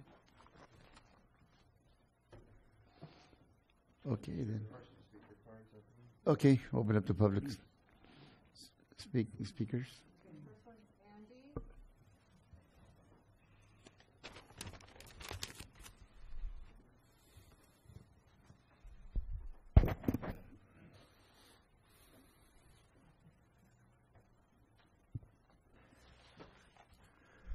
Good evening. My name is Andy Shaw-Coron. Commissioners, as I listened to the description of the 4 node projects, I thought the term tumor would probably be a better term than node for these. Currently, we have this area is one of the most beautiful corridors in the whole region. People who drive through this area remark on how gorgeous it is as you go down there. It's all 4 nodes are sitting in close proximity to either the Pajaro River, the San Benito River, or Carneros Creek. They're all corridors for wildlife. As Anne Marie Sayers pointed out, the furthest south node by Penacate Peak was an area that was sacred to Ohlone Indians. These areas really add to the character of our region, and adding more Prunedale-size shopping centers won't add anything to our region. You may think it might be a source of revenue. You might get a few people who pull off the road in the traffic jams that go by there every evening and on the weekends. But we think it's far better for you to protect this area as an essential part of our region. And the members of our community are going to do everything possible to stop the county from developing these. We're going to reach out to environmental groups. We're going to reach out to law firms to challenge the environmental impact review process the county went by because we think it was slipshod. We didn't really look very closely at these 4 projects. And this is talking to people around that area in Aromas and along that section, everybody is quite angry at the idea that you would develop these areas. Thank you. Thank you.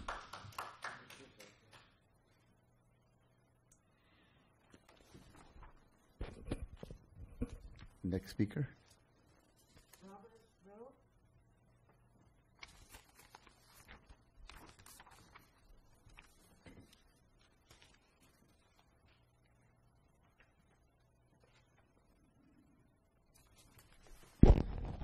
Hi, my name is Rob. I'm done.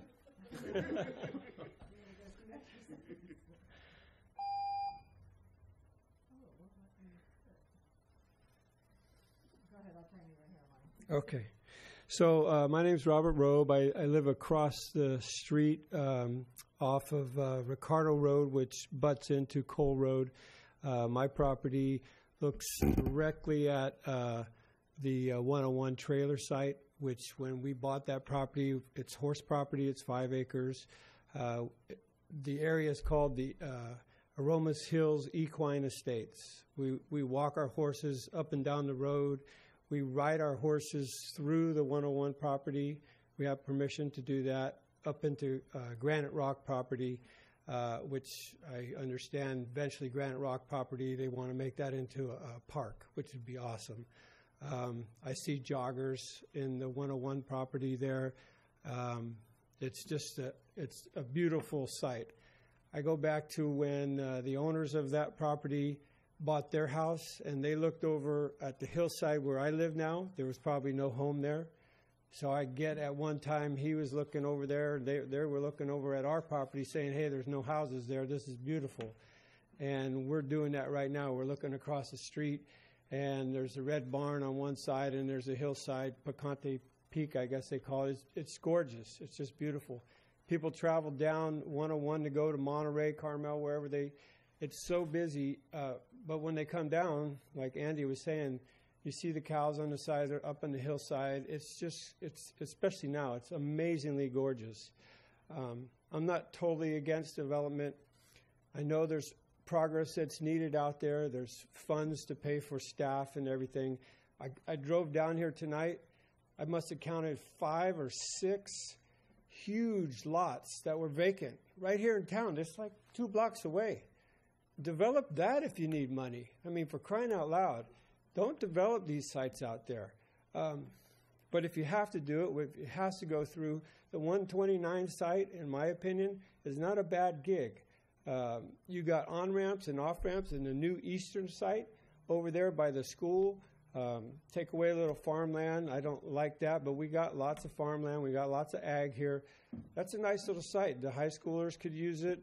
That could possibly be an issue. And of course, with development, you have to be concerned about how you do it and how you kind of hide it, because we don't need this stuff that just pops out on the freeway like Highway 5. And our groundwater, I couldn't believe it when I read the report that we're getting supplemented. San Benito and Hollister's getting supplemented from the Central Valley.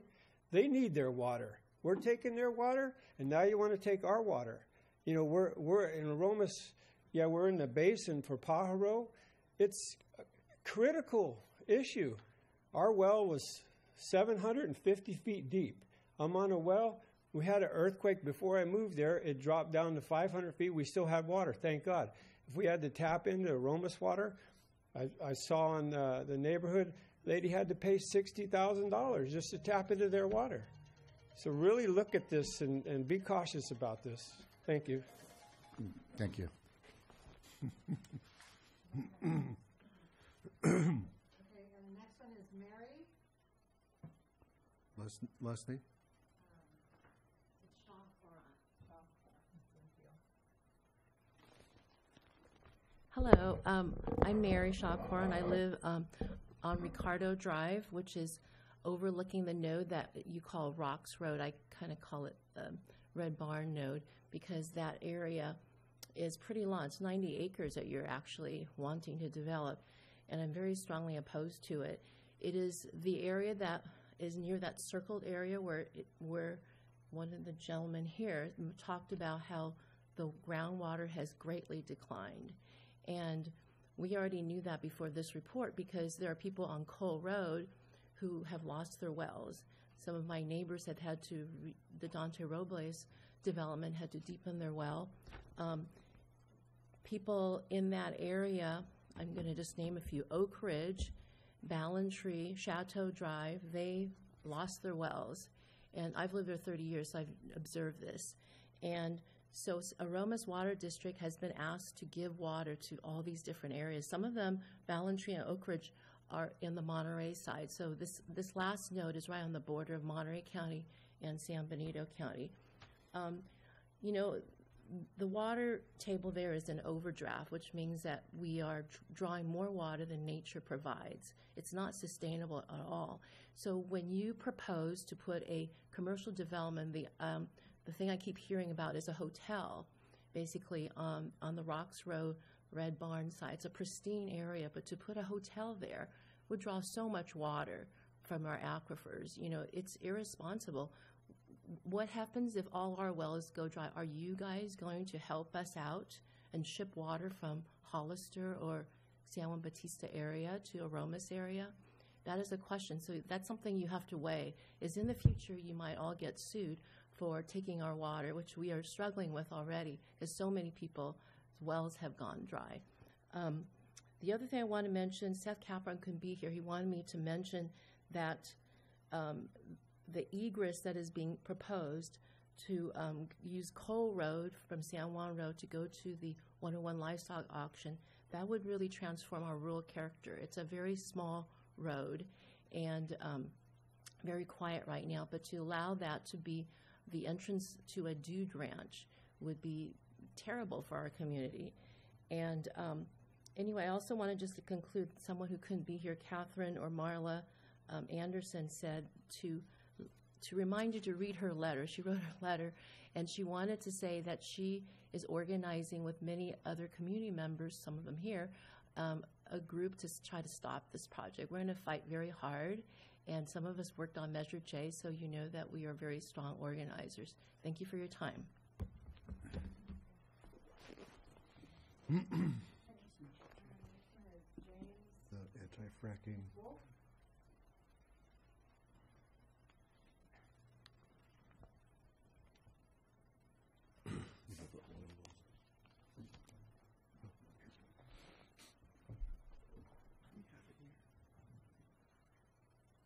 Hi, thank you. My name's James Starkey Wolf.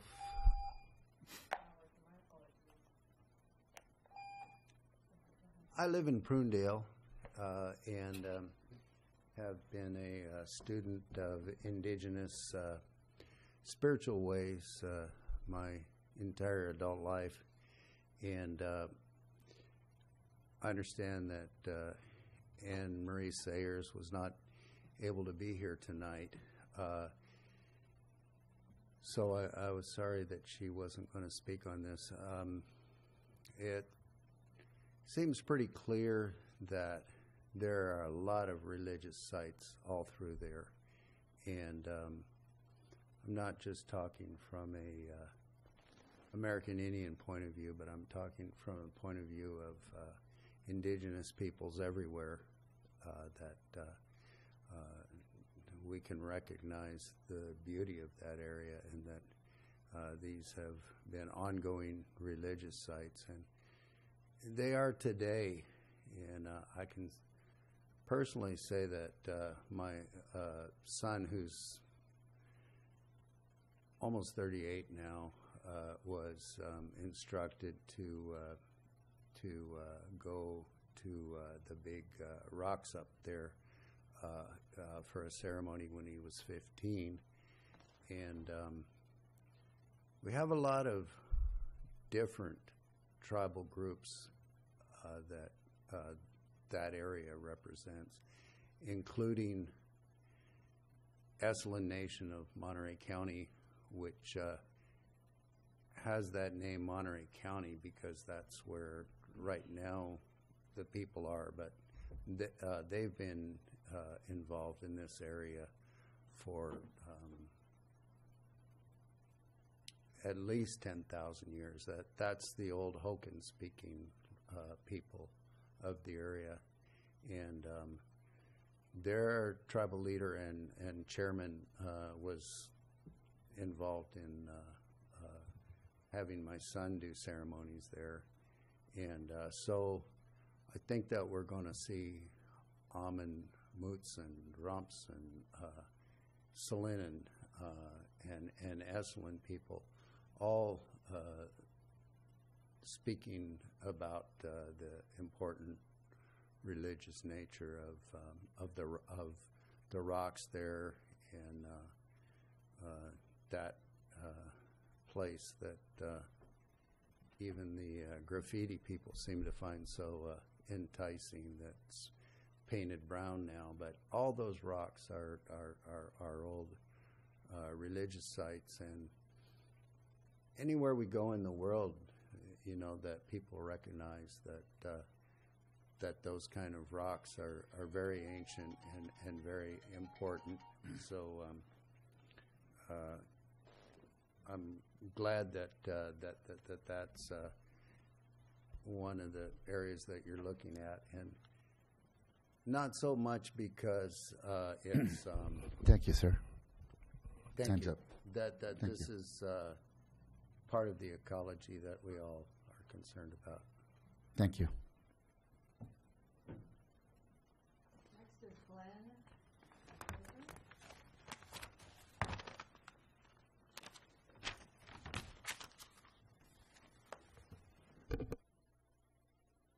Good evening, ladies and gentlemen.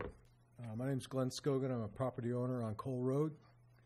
And at this point in time, in regards to the process of these developments, my main concern is these three developments, one on the 129, the one that is on the Rocks Ranch one, and the 101 Ranch. My concern basically is, when was the last traffic study performed in the Anzar area, specifically Cole Road, Anzar, Carr Road, School Road, and what was the traffic volumes on those last study? So my concern is, in regards to these projects, what kind of traffic impacts can be caused in these areas? And at this point in time, since the interchange at San Juan, the Anzar Coal Road area has become a major thoroughfare for anybody who wants to get either to Salinas or to San Jose. At any given time, there's a traffic jam. At any given time, when there's a traffic incident on the 101, either northbound or southbound, they use the San Juan interchange or they use the Cyril Road interchange as a way of bypassing whatever accident is on the 101. They don't get very far because they're blocked up at Crazy Horse. But they have this app or whatever, or some idea that says that they can get through where we live and go 50, 60, 70 miles an hour. I've had semis go through on Cole Road to bypass the traffic and stuff going on the 101. So you add the commercial developments there on Cyril, at Rocks, at the 101, and what does that impact? There's going to be drive-bys, as our gentleman from staff has said, and I think it's going to greatly increase.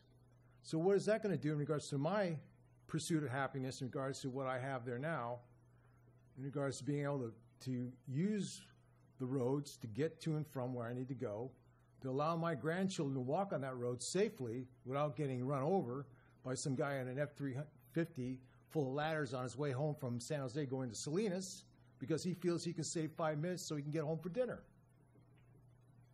So, I mean, the quality of life we're looking at is I have no problem in regards to development if it's done right, in regards to how it deals with the impact to the area around us. But I don't think staff or the Planning Commission has really taken into note what impacts have been created since the interchanges have been completed, either at San Juan or either the ones at San Miguel in the last 5 years.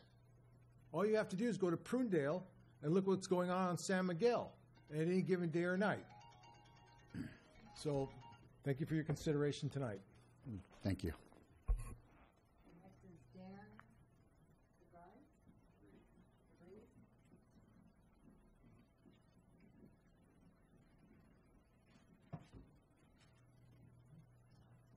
It's close enough. All way worse than that.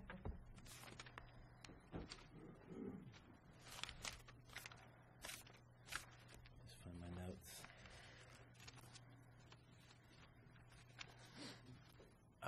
Hello, Commissioners. Dan DeVries here. I'm here on behalf of the property owners on Highway 101. And I just wanted to address a few things that I think are important for your discussion tonight. A lot of the stuff that we're hearing is related to particular projects. I would reiterate the point that was made that there's no project before you. And moreover, as to the question of whether these areas should be developed commercially or not, the whole discussion already took place when the general plan of 2035 for San Bernardino County was developed. Multiple Planning Commission hearings, study groups, Board of Supervisor hearings, that was all done. There is a 2035 general plan that identifies highway commercial zones on Highway 101. If people don't like that, then they had an opportunity to debate that at that time. It's a done deal. Now the only question is, what does the county do with those commercial nodes? And that's what we're hearing a little bit about tonight. As regards the question of whether Livestock 101 should be a commercial node or not, I'm here to tell you that was a mistake that was unfortunately came down during the process of EMC, who also did the 2035 general plan. Livestock 101 absolutely was a commercial node that was supposed to go to the Board of Supervisors. If it didn't, then somebody dropped the ball. Proof of that is in the fact that you heard mention of a reimbursement agreement to pay for EMC to do this work. That reimbursement agreement, the bill for EMC work, doing this, Mr. James being here tonight, is split 4 ways by the 4 nodes. One of the people paying for that reimbursement agreement is Livestock 101. It's been clear all the way through. Supervisor Botello, this is his district, District 2. You can ask him. Livestock 101 was and is and was always intended to be a node. One of the reasons was because it was the only area on Highway 101 of the 4 proposed that was zoned commercial already. It already had commercial designation. That's why it was included. Lastly, I wanted to comment upon the issue that you asked that Mr. James asked for your direction on, and that is the level of review, design review. The whole concept between these commercial nodes is that, first, that the rest of 101 be preserved. We heard some mention tonight of its beauty. It's absolutely beautiful. But is that to mean that the whole thing has to stay completely undeveloped and we miss out as a county on the tax revenue opportunities from the 50, 70, 80,000 cars a day that travel on 101? Currently, San Benito County doesn't have any opportunity to capture any of that tax revenue. So the idea was, why don't we figure out some points on 101 where it makes some sense, and then limit development. May I continue, Mr. Chair, just for a minute? Again, no, go ahead. Yeah, because this is a passionate topic for me. To limit the commercial development on 101 to these 4 distinct areas only, so it doesn't turn into Highway 101 in San Mateo County, the Bayshore Freeway, but to keep the rest beautiful and open. And as to those areas that will be developed, do the development exceedingly well. Thematic, design review, old buildings and so forth that fit the agricultural heritage of our county, a really great aesthetic. So I'd encourage the Planning Commission to exercise as much review over these projects when they start coming in as possible. I don't even know what option that would be, Richard. Do you have that option 2? 3. Yeah. You need a lot of oversight regarding these developments to make sure they turn out really well. Thank you. Thank you.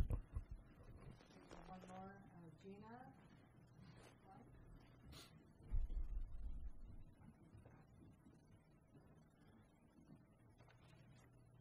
Gina Paulini. I live on Oak Ridge, and I did provide a letter to you. It was fairly lengthy, and I would hope that the consultant would address all the issues that I brought up in the letter. I'm going to actually veer off what I had originally thought I was going to bring up. I'm not going to bring up the items that were in my letter because, it was pretty lengthy. But I want to address some of the things that the previous speaker just spoke about, where he said that in the general plan process, the 2035 general plan process, that the commercial was already, these nodes were designated, and the community had a chance to speak on that. Not true. So when the public hearing notices went out, I would suspect, and we can look into it and investigate it, that they probably just did a notice and published in the paper and didn't do individual noticing to my neighbors to identify, hey, these nodes have been established and come and speak about it. Because my neighbors wouldn't be up in arms today about these nodes because they would have had a time at the general plan process. I'm pretty passionate right now.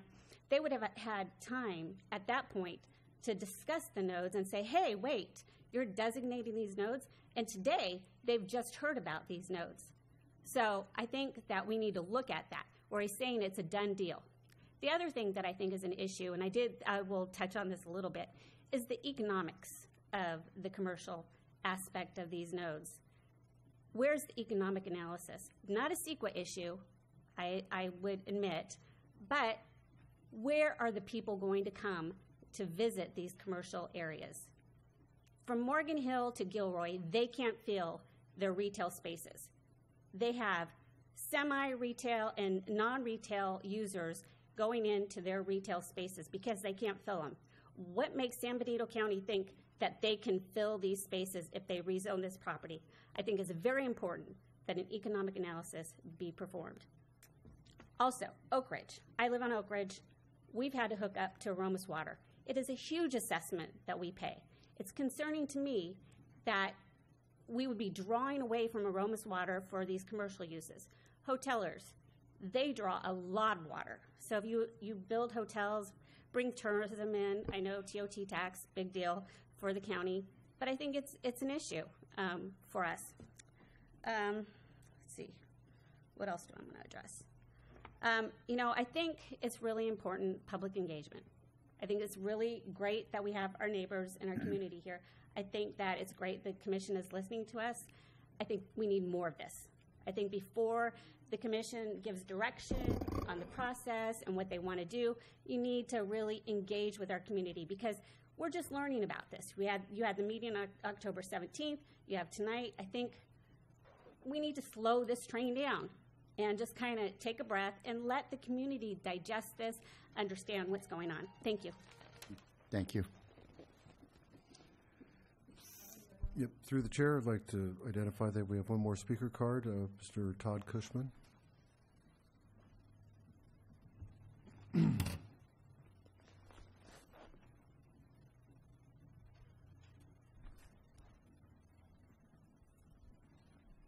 Thank you. My name's Todd Cushman, and I live in Aromas, and I moved out there 5 years ago from San Jose. Born and raised in San Jose, 1969, so 50 years, and being a kid in San Jose in the 70s and into the 80s was pretty cool. We still had a lot of orchards, and it still kind of had a small town feel to it. I had a little dirt bike, a Yamaha dirt bike, and even though I lived in the city of South San Jose, Cambrian Park, right off of Blossom Hill Road and Meridian, we had a number of fields there, but those fields have been replaced by things like Highway 85, Costco, and Best Buy, and Walmart. Those all used to be fields when I was a kid that I could ride my dirt bike in, and I really enjoyed doing that, but that's gone. It's a big city now, and now that we live out here, I really can't stand San Jose anymore, to be honest with you. It has grown so much. It is not the place that I grew up in. It is not that beautiful community, and my wife and I moved out here 5 years ago, and we really fell in love with the place, and I enjoy coming home from work. I still commute into Silicon Valley 5 days a week to work. It's really stressful going into the valley. Traffic is horrific, and when I come home, it's right around Gilroy, right when 101 goes down to 2 lanes, kind of starts meandering through the country. I feel the stress coming out of my body, and I just start feeling peaceful and happy as I get to my home. But I moved out here because of its peacefulness and its quietness, and because there's nothing else around me. And I'm specifically talking to the proposed Rocks Road, the Rocks area that is not a node, and unfortunately, for whatever reason, it was dropped as a node. Unfortunate for developers, I suppose, but anyways, I don't want to see anything going there. I moved out here to get away from everything. I don't want a hotel right in my backyard. I am right off of Cole Road near this development. On Sundays, when they play music at the Red Barn, I hear that music at my house. I don't want a hotel right there next to my house. I want the nice, peaceful area that I moved out here for. And with my other community members, I will fight anyone that tries to develop that area with everything that I have. I don't want it. You know, my wife, my time is up. We're tired of all the overdevelopment in California. We're actually considering leaving California because we're just tired of it. Do we have to, I understand my time is up, do we have to develop every flat piece of land that we have? We don't. Thank you.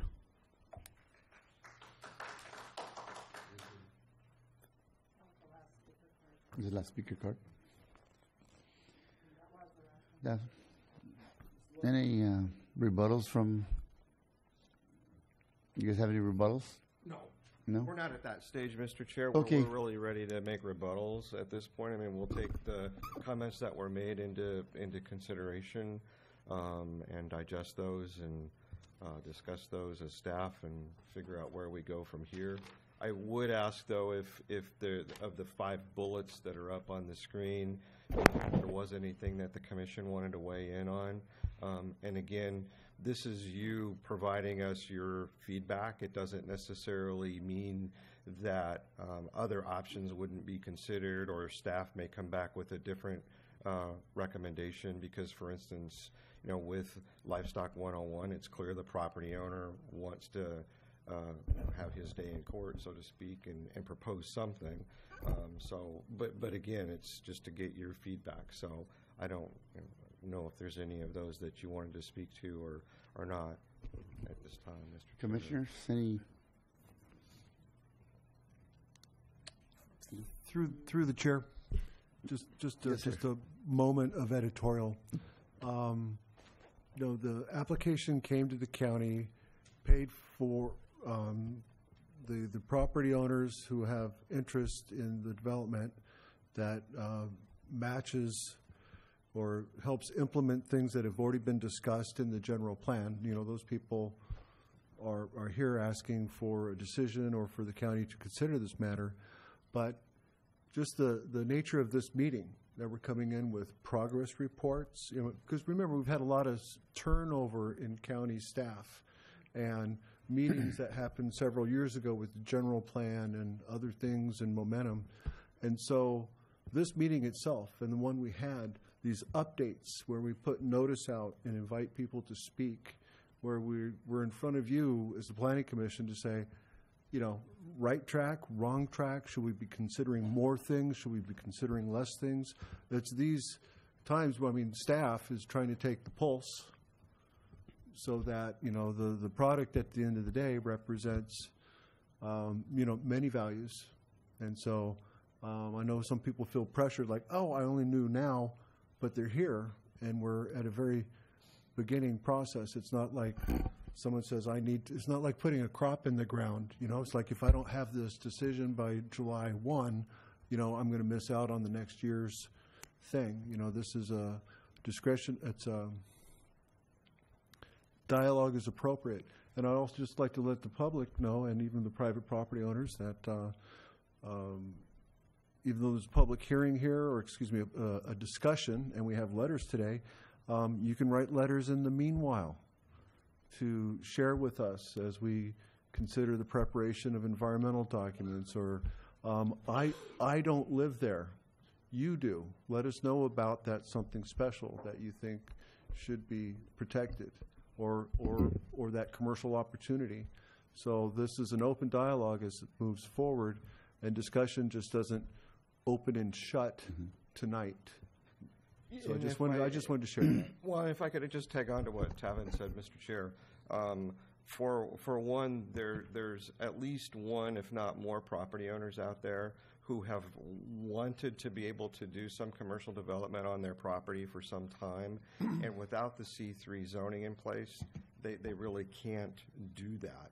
And so part of our job as staff is to get this project through the process and give you, the decision makers, our best informed decision. But it's even though there may be people opposed, the property owners also have a right to request to go through this process. And so that's what as staff, we're trying to strike that balance. I agree with that. And for a lot of people, that general plan took about 7 years. So there was a lot of meetings. There was a lot of postings, a lot of workshops. So if you weren't informed, I don't know what to say. But I do like the idea of all the notes. And that's the only commercial area that we really have in San Benito County. Here, nobody wants homes, nobody wants anything. The beauty is, or trying to keep development, we're not going to get no revenue. We didn't want the fracking, the oil in here. So where are we going to get revenues to sustain our county? Are you property owners are going to donate? Is all the property owners going to be donating money? For instance, the housing is a short-term solution to our economy. After a while, it becomes a burden on the cities and counties. The commercial and industrial is what's going to drive this county up. And no commercial industrial is going to come 12 miles into the city because it's too far to get in. It's too hard to get out. So that's why a lot of the counties flourish. They have their commercial right down the main drag. So I think, planning commissioners, that we should proceed with these notes and let the property owners and the opposing party go at it. That's the way to do it. We can't take, oh no, we're going to block the developers. Oh no, we're going to take we're going to or go with them. No, we can't take their property rights away. You have your property rights, so do they. So from all the notes, presentation tonight, I think that was a pretty good presentation. And I did like them jumping over on the other side of 101. So I mean, they should proceed. And it's just it's not going to put in development now. It's just going to approve the notes. Am I missing something, Mr. Cameron? I was wondering, as we look at the bullets up there where, you know, each one of those is kind of a crossroad for staff attention and activity, that we're kind of looking for a little bit of a flashlight in the darkness on 101. Certainly they are a payee that have an agreement to pay for the staff work and the staff time that's being processed and discussed. And so that's, you know, I don't know how hard and fast we needed it right now. Is like, should it be included or not, or we want to take things greater into consideration? And then if you did, the second bullet is how big should that be? And Mr. James did present, you know, between the C2 changing, should that be C3? Should there, you know, it sounded like there was a bit of clay there that could be molded and shaped that might not take a little finesse to work through. Go ahead, Mr. Well, thank Boyd. you, Mr. Chair. I was just going to say that that this project is going to go forward. Staff and consultants will keep doing work. We, at this point, I don't necessarily think would foreclose options, but we're trying to get, you know, a sense of which way is the wind blowing, that if there are things that are really just non-starters or fatal flaws, that we have a sense of that going in. Or on the other side as well, I mean, that's why the public testimony is so important, is where are some of those hot button issues that we need to really make sure that when staff does come back to you with a recommendation, that we're trying to bring forward the best information that we can, the most complete information that we can, so that you can, you know, take that into consideration in your deliberations. And just as a reminder, too, is, I mean, as in Richard James' presentation, identified that, you know, water is a big factor. We know that from the history of the neighborhood, some wells have failed. We've got evidence that the water table has dropped. New commercial will use water. So part of the science that's going to flesh out of this is what extra water is there to use, and how would it be used, and would that constrain the size of the location of a given development? We've heard cultural concerns, and there's parties on the cultural and the tribal level, and our obligation to consult with those government nations to see what their concerns are. What kind of constraint would that be on whether a site is included or not, or the degree that something included? So things are in the works. It's not,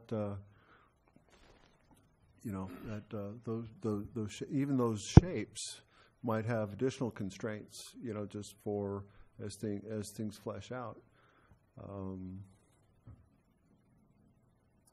So just saying, I mean, it's a work in process. It's, you know, most often, like we had the subdivisions today, the little minor stuff, staff brings to you a complete body of work that represents all of our review, and that we've kind of checked all the boxes for compliance with different codes. You know, this, when you're doing a general plan implementation, a little different process is you and the public are partners along the way as the research and the public policy gets fleshed out for what you want to do. And what you want to do, the U is the big U. County general plan, private property owners that also want to make improvements, right? General plan wants to make improvements to the community. Private property owners want to make improvements or maintain quality of life. All those things come into the balance. Go Chair. ahead, Ms. Gibson. I've lived here my entire life, fifth generation resident, and I've seen a lot of change, and I understand that it's frustrating. I live on a 2-lane county road, and I have 500 homes that are going to be coming up and creating traffic. And that is, it's unfortunate, but it's also, California's growing. And we just have to plan. This is the beginning. This is a first step. There's times along the way where these projects, if they even get off the ground, will be coming back before the Planning Commission, and that's where you will have an opportunity to help with the design of the projects and the footprint and what's going to be on the specific site. Right now, we don't know what's going, if anything, on any of these. So this is just a first step to try to get the C3 designation set up. So for myself, I would be comfortable right now including the Livestock 101 node, and I would not want to increase anything at the 129 node. 100,000 square feet plus hotels would be sufficient for me. And the approval process, I'd want option 3, which is the most stringent, so that things will have to come back before us and we can mold the design of the projects and how they look from the roadway. That way there's a minimal impact on the residents, on tourists, on everybody. That's my opinion. Thank you very much. Thank you.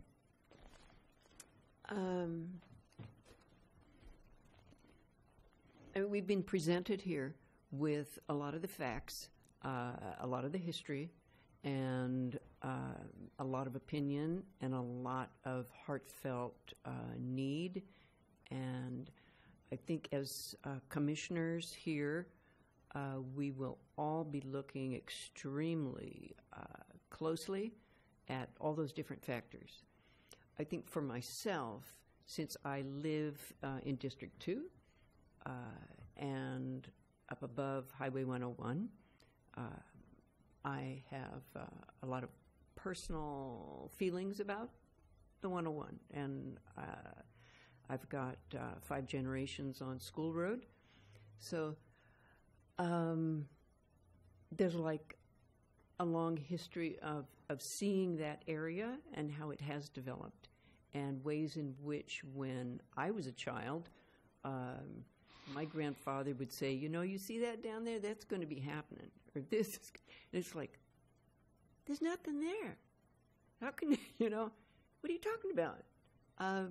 And so slowly the little truck in time just keeps moving along with a bigger and bigger load. And that load is walking along Highway 101, 129. And I see homes come up at an unbelievable rate compared to 50 years ago. And it will go beyond that in the next 50 years. I don't think any of us here can imagine how the entire development of San Benito County is going to move forward. That's why we're really important, our decisions. For myself, I like the Livestock 101 node. I always have. And I think the boundaries of that livestock node need to be looked at very closely, so that the way it's developed would be very, proprietary. So the boundaries, the development limitations, extremely important on all the nodes. The cultural development or the cultural aspects of the Red Barn area and the rocks, you know, this is, so to speak, a no-brainer. We have to bring in a lot of information on that and consider that if each of these nodes is going to be thematic in one way or another, that perhaps all those cultural aspects of the different areas be highly reviewed, that each one, the history of the area, be reflected in what's developed in the node. And when it comes to what you see along the road, that, it's all in design. Design is everything. The approval process has to go very slowly and highly critical, and I think that all the property owners, all the aspects of water, when I first put a house on my little piece of ground, I had a 52-foot well, and I got 5 gallons a minute. And that went down to a trickle to where I had to bring in a water truck. I developed a couple of different water tanks and a road up to get there so that I had gravity flow back. I mean, these are all reality-based aspects of water in the country. That I would be even close to Aroma's water to be able to hook up to something, is not going to happen on my area of School Road. So I put in a $30,000 300-foot well, and it has been very good to me. And so I consider all of those aspects for my own property, and I think based on that, as decisions are made down the road with all the input of the county residents in our area, as well as those who have skin in the game, that our economic development altogether in the county needs to be considered, and we cannot be totally selfish about what goes on just not in my backyard. There has to be some reason involved. And so I look forward to future exchanges with the community and how it's going to develop, and see how our planners and the general plan move our progress forward. That's me. Thank you. Navarro? Yeah, thank you for all the comments. I will say that I also do like the proposed nodes. I do like that. In terms of the review, I'm definitely in favor for the third one, the one where we have mastery, not mastery, but a lot more control and overlook on what is being proposed, because I'm a firm believer on the cultural aspects of it. I completely agree with what you were saying on your stance in terms of keeping it, potentially keeping it thematic, but if not, definitely being able to control that and keep the areas that are sacred and being able to communicate with those tribal leaders, being part of that planning process, how that's going to look. So definitely much in favor of that. As far as everything else, I feel like you said touched on a lot of really good points. I am a little concerned about the water supply. I would want to see a little bit more. I know I saw the report here, so I'll probably have some follow-up questions for staff on water, but as of now, I think that's it. No, thank you, Commissioners, but I think all those will come at the planning stages. Right now, we're just approving the notes. We're not approving any building or how they're going to look. That's why the approval process, I agree, we should be more into it and really strict on what's going to go in and how it's going to look. If I could, through the chair, the word approval not on the table. We're recommending guidance. We're recommending guidance for study and evaluation. Okay. Yeah, no, we're not, no approvals. I mean, just a guidance to proceed forward with a note. Yeah. Any other questions? One thing that, if I might add, also just I think for public clarification is maybe, I know we're talking about the proposed nodes, especially from the C2 to C3, upgrading potentially that node, maybe seeing what that would look like in real terms, like what could potentially be incorporated in those C3, like potential C3 nodes, vice versa, just to get an idea of what those, not that they're proposed projects now, but that what that could look like, just maybe for some clarification. I think also one thing that hasn't been mentioned is one of our speakers asked about the economic potential and of these areas and the ramifications for the county, and has that really been considered as far as how many people might be pulled off the highway with what kind of development there is? And would that justify the development of the nodes? And so I think we'll definitely... Different economic review. Could I speak to that for a moment, though? Sure. Yes, go ahead. Is in you know, if we were a redevelopment agency spending, you know, public monies to make investments and trying to guide, you know, incentivize a neighborhood or spending public monies, and I think absolutely appropriate for the county at that point to say, are we going to get a bang for our buck? Oh, look at all the occupancy and vacancies here. We might have a hard time leasing these things. Do we do something different? But this is different. These are, even though the county's put what they think are good locations for a regional attraction and maybe revenue generating, we have private investment here. And so regardless of the nodes, I mean, if a person wants to propose a speculative building, they want to build a building and hopefully get tenants later, you know, it's kind of on them to get the renters, get the tenants, sign the lease, and they'll find the right price point to satisfy that. And so in planning, you know, sometimes our mitigation measures could be very expensive, and we're not really supposed to consider that as a feasibility. So just roughly, for instance, someone needed to build a bridge somewhere. And we said, well, gosh, it's not, you know, and the property, the person that's proposing development says, well, that's not feasible for me, it's too expensive. We said, yeah, but you need a bridge. You know, the planner is not going to back off of their recommendation for safety of crossing the creek and animals and all this thing that, you know, the project needed a bridge.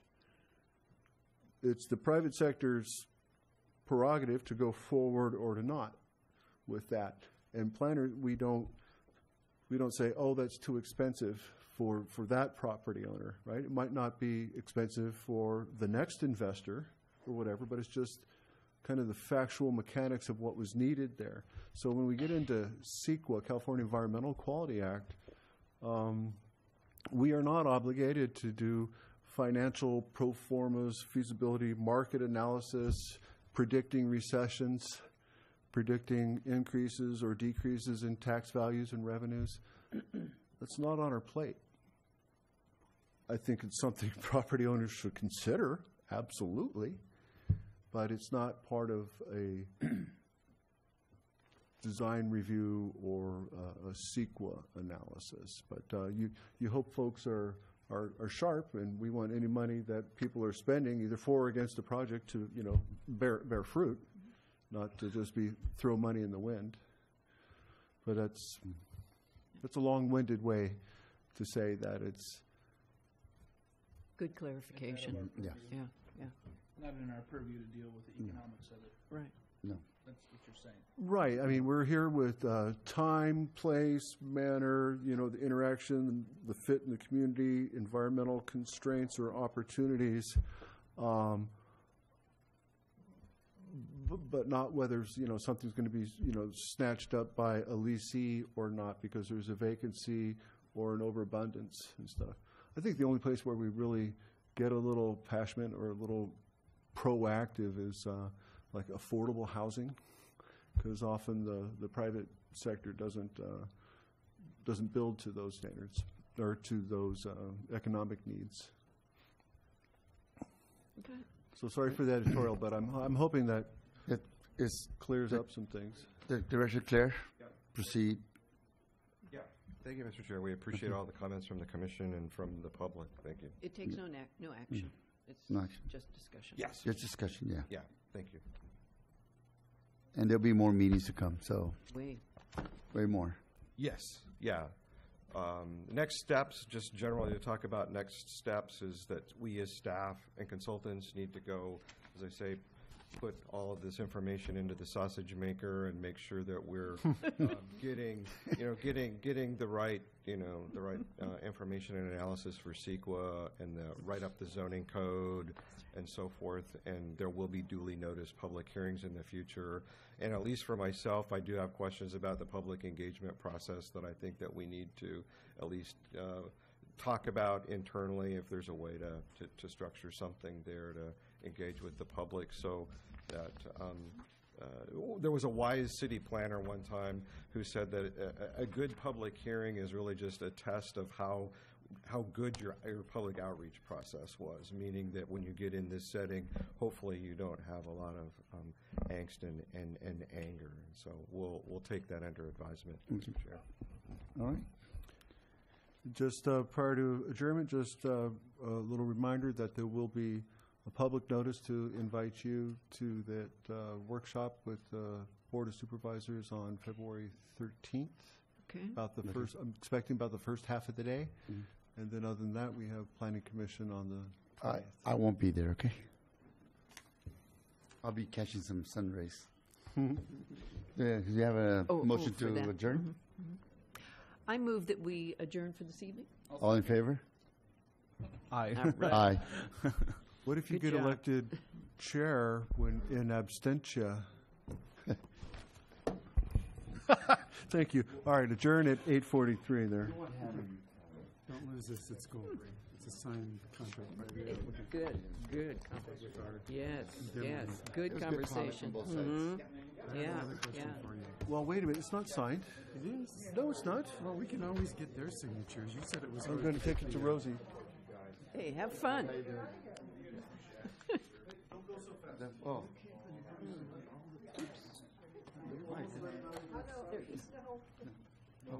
I got it. No.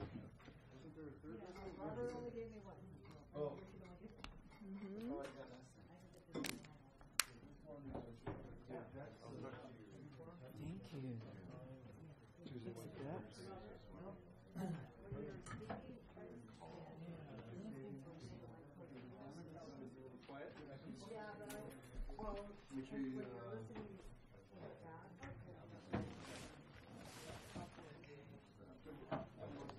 Hey, Eddie. Good job. Good job.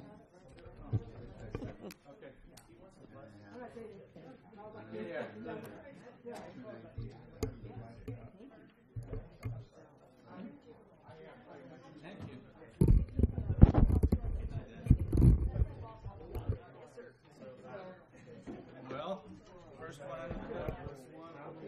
I already got some heat.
They say, oh, we notified people 300